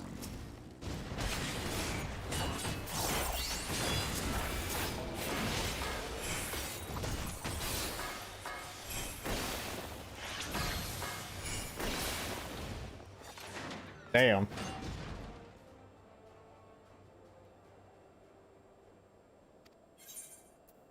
Yeah, I'll wait here. Wonder what he's doing here.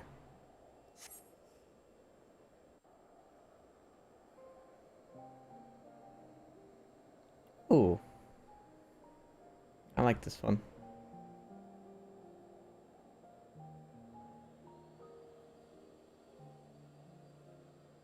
This is my home. Yep. Our home. That's what I guessed. At least it was, until that night. I was with Lord Quintus when the capital fell, and thus spared. My family, who did not own a radio, were less fortunate. Oh, so he knows. When dawn came, I made my way here. My parents, my little brother and sister, they were still inside. But they weren't themselves, and they tried to. And I had to.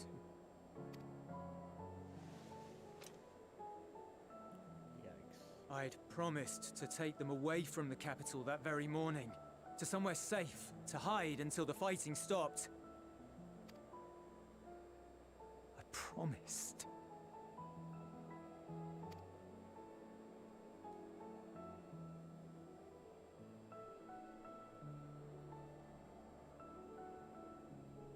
Garlean flag bears a chain. The bonds between our countrymen. A red link at its center. The blood of the fallen. Our loved ones who lived and died for Garlemald.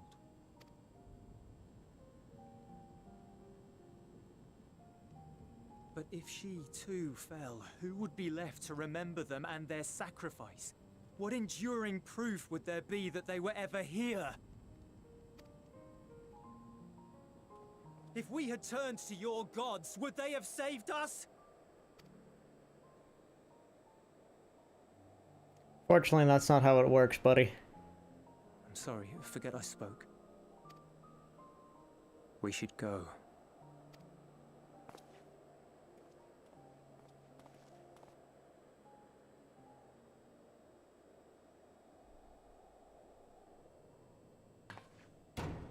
Let's just kick the door. It's no use. Believe me, I do not enjoy being here any more than you. But he wanted us to play along, so that is what we will do.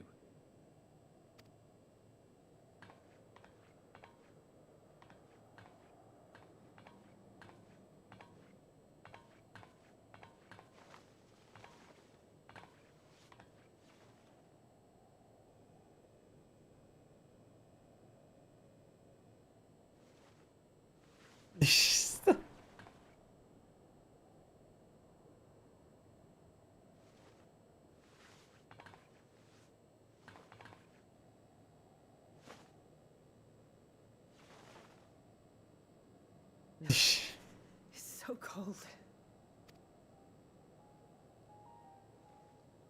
Painfully so. Unbearably. I've been thinking about what Quintus said.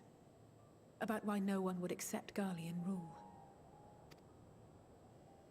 Irreconcilable differences.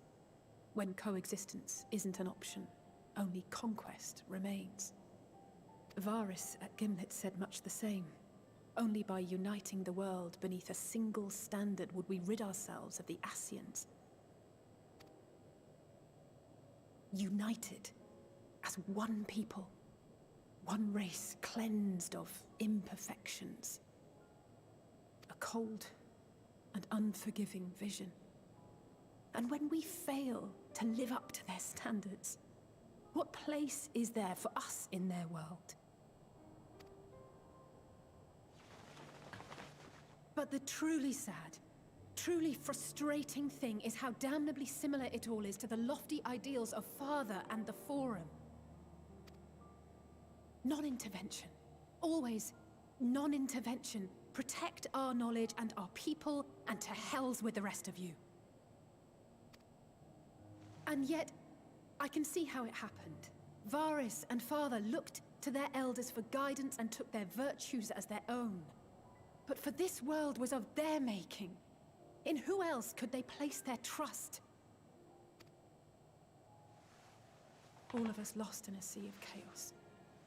Searching desperately for purpose and meaning. But it shouldn't just be an extension of another's. It has to be ours. It has to be. We all have a stake in this world. No one should be silenced. I won't deny that we lack the experience of people such as Father or Quintus. Perhaps they've come to see the world as a series of problems, and the most efficient way of solving them, to reduce everything to fundamental forms.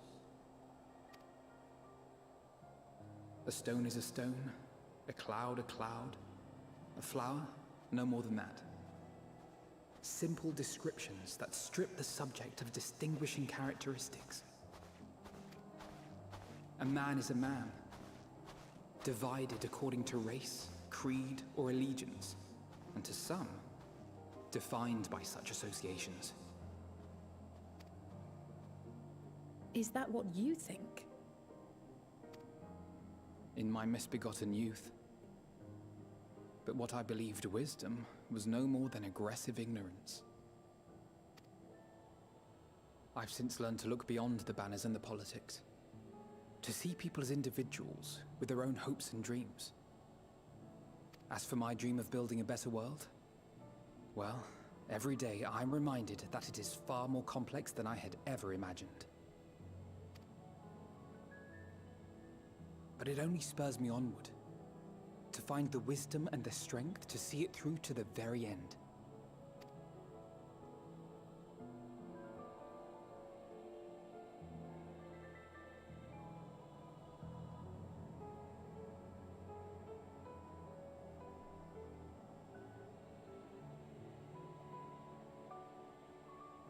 All of our supplies and an immediate withdrawal. These are your conditions? Demands. And you forgot about the airship. Once again, you will leave one behind. It will be used to return the prisoners. Their collars will be removed prior to the exchange.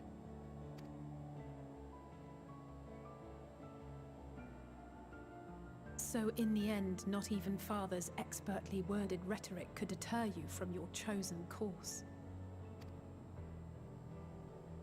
Huh? Not that I thought for a moment that it would. I've no love for violence, of course, but ours is a cause worth fighting for. I just wish he'd realize it too. Sometimes the only way to protect the ones you love is to take a stand. To refuse to suffer in silence. I want you to know I share your conviction. Whether it be on the battlefield or in the debating chamber, I won't back down. I guess what I'm saying is...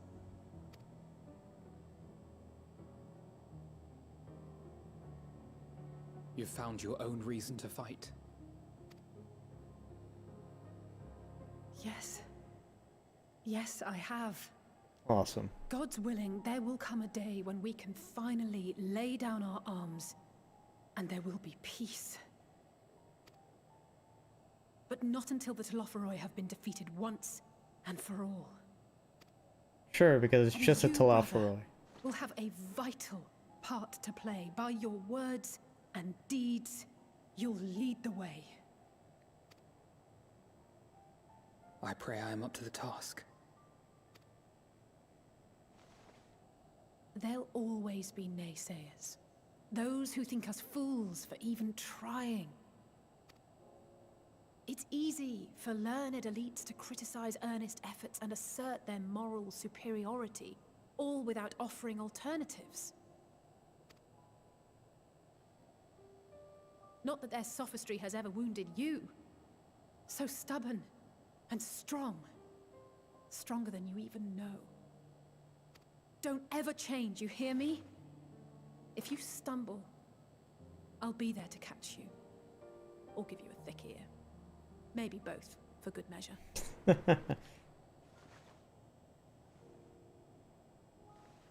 Thank you, Alice.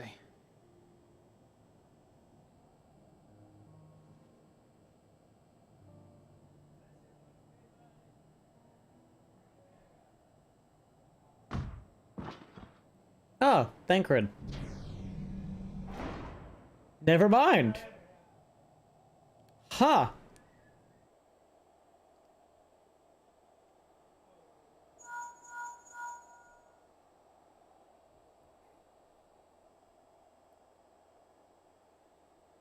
The scouts have secured Alize and Alfino. Their collars were removed without complication as well. They report no casualties, not for their party nor the guards, who will wake from their premature slumber in due course.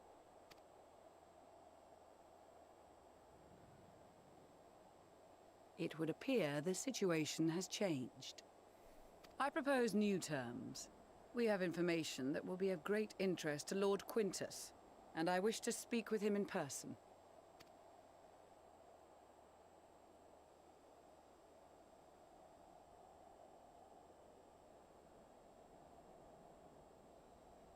No. In the event you rejected our first proposal, we came prepared with a second.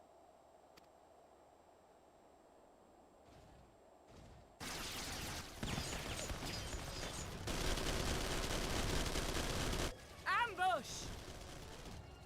idiots. I swear. More are coming! Make ready!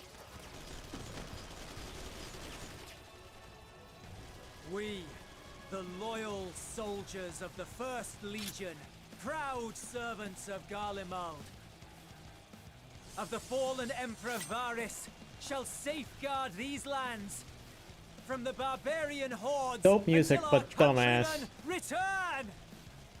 Return! Stop, both of you!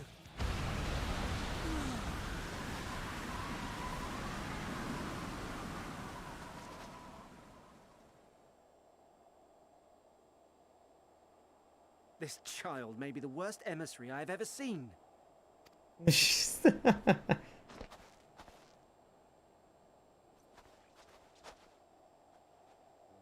We received an urgent communication from the Grand Company of Eorzea. Envoys from the Imperial Army, led by members of the 10th Legion, came to Alamigo and requested an audience. They explained that their efforts to coordinate the reclamation of the capital with the aid of the 4th, 5th, 8th, and 12th had ended in failure. Communication between most legions has broken down entirely. Most of the 10th's conscripts have deserted, leaving their forces severely depleted. That is why, unable to continue the fight on their own, they and their allies turned to the Grand Company of Eorzea for aid. Lies. Every word! It is the truth, and I have not finished. The 10th has requested that we deliver a message to Lord Quintus. Have the ill stand down.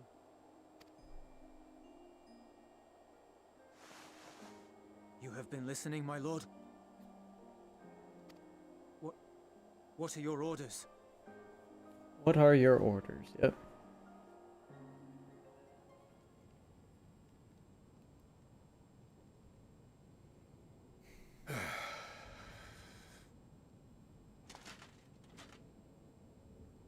Inform her that we will honor the 10th's decision. Thank God. Bereft of hope, and now dignity.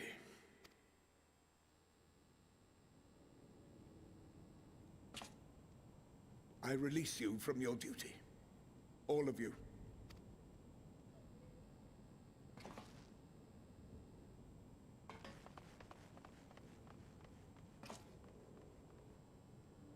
I take solace, your radiance, in the knowledge you are not here to witness our debasement. 'Twas a grand, glorious dream we shared. Of a world united, of peace and prosperity.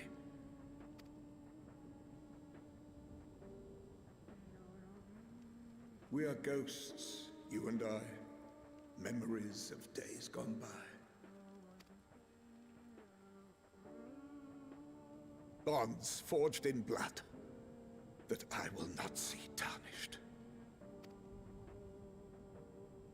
No.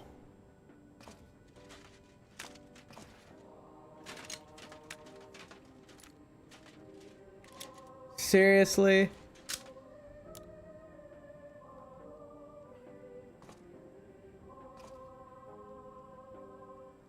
No. You, god damn it.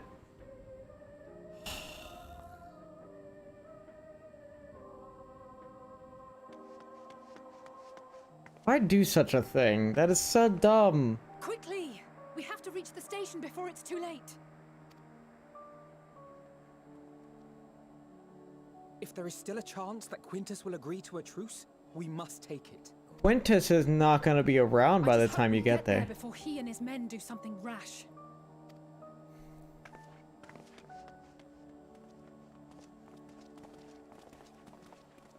Fortunately, he's going to do something extremely rash.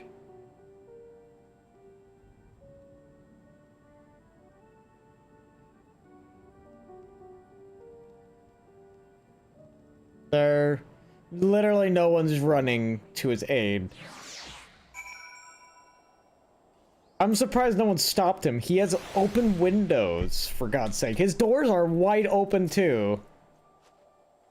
Much and more has occurred since last we met. As for determining what comes next, we must speak with Lord Quintus.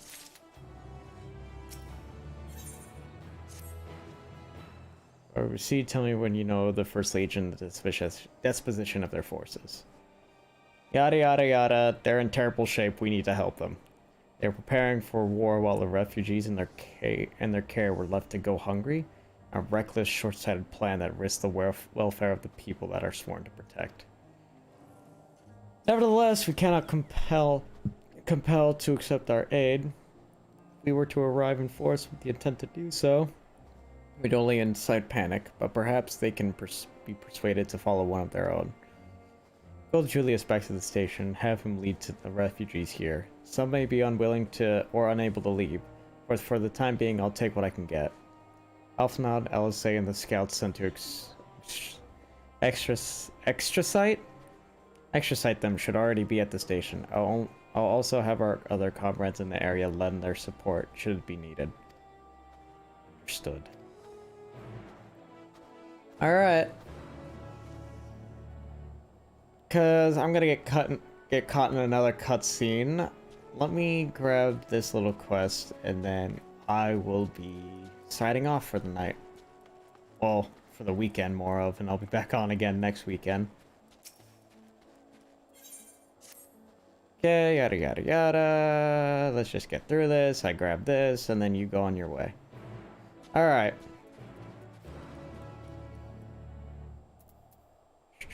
Alright. Well, thank you guys very much for joining in on the stream today. Yeah, I'll be back on again next weekend. We'll see.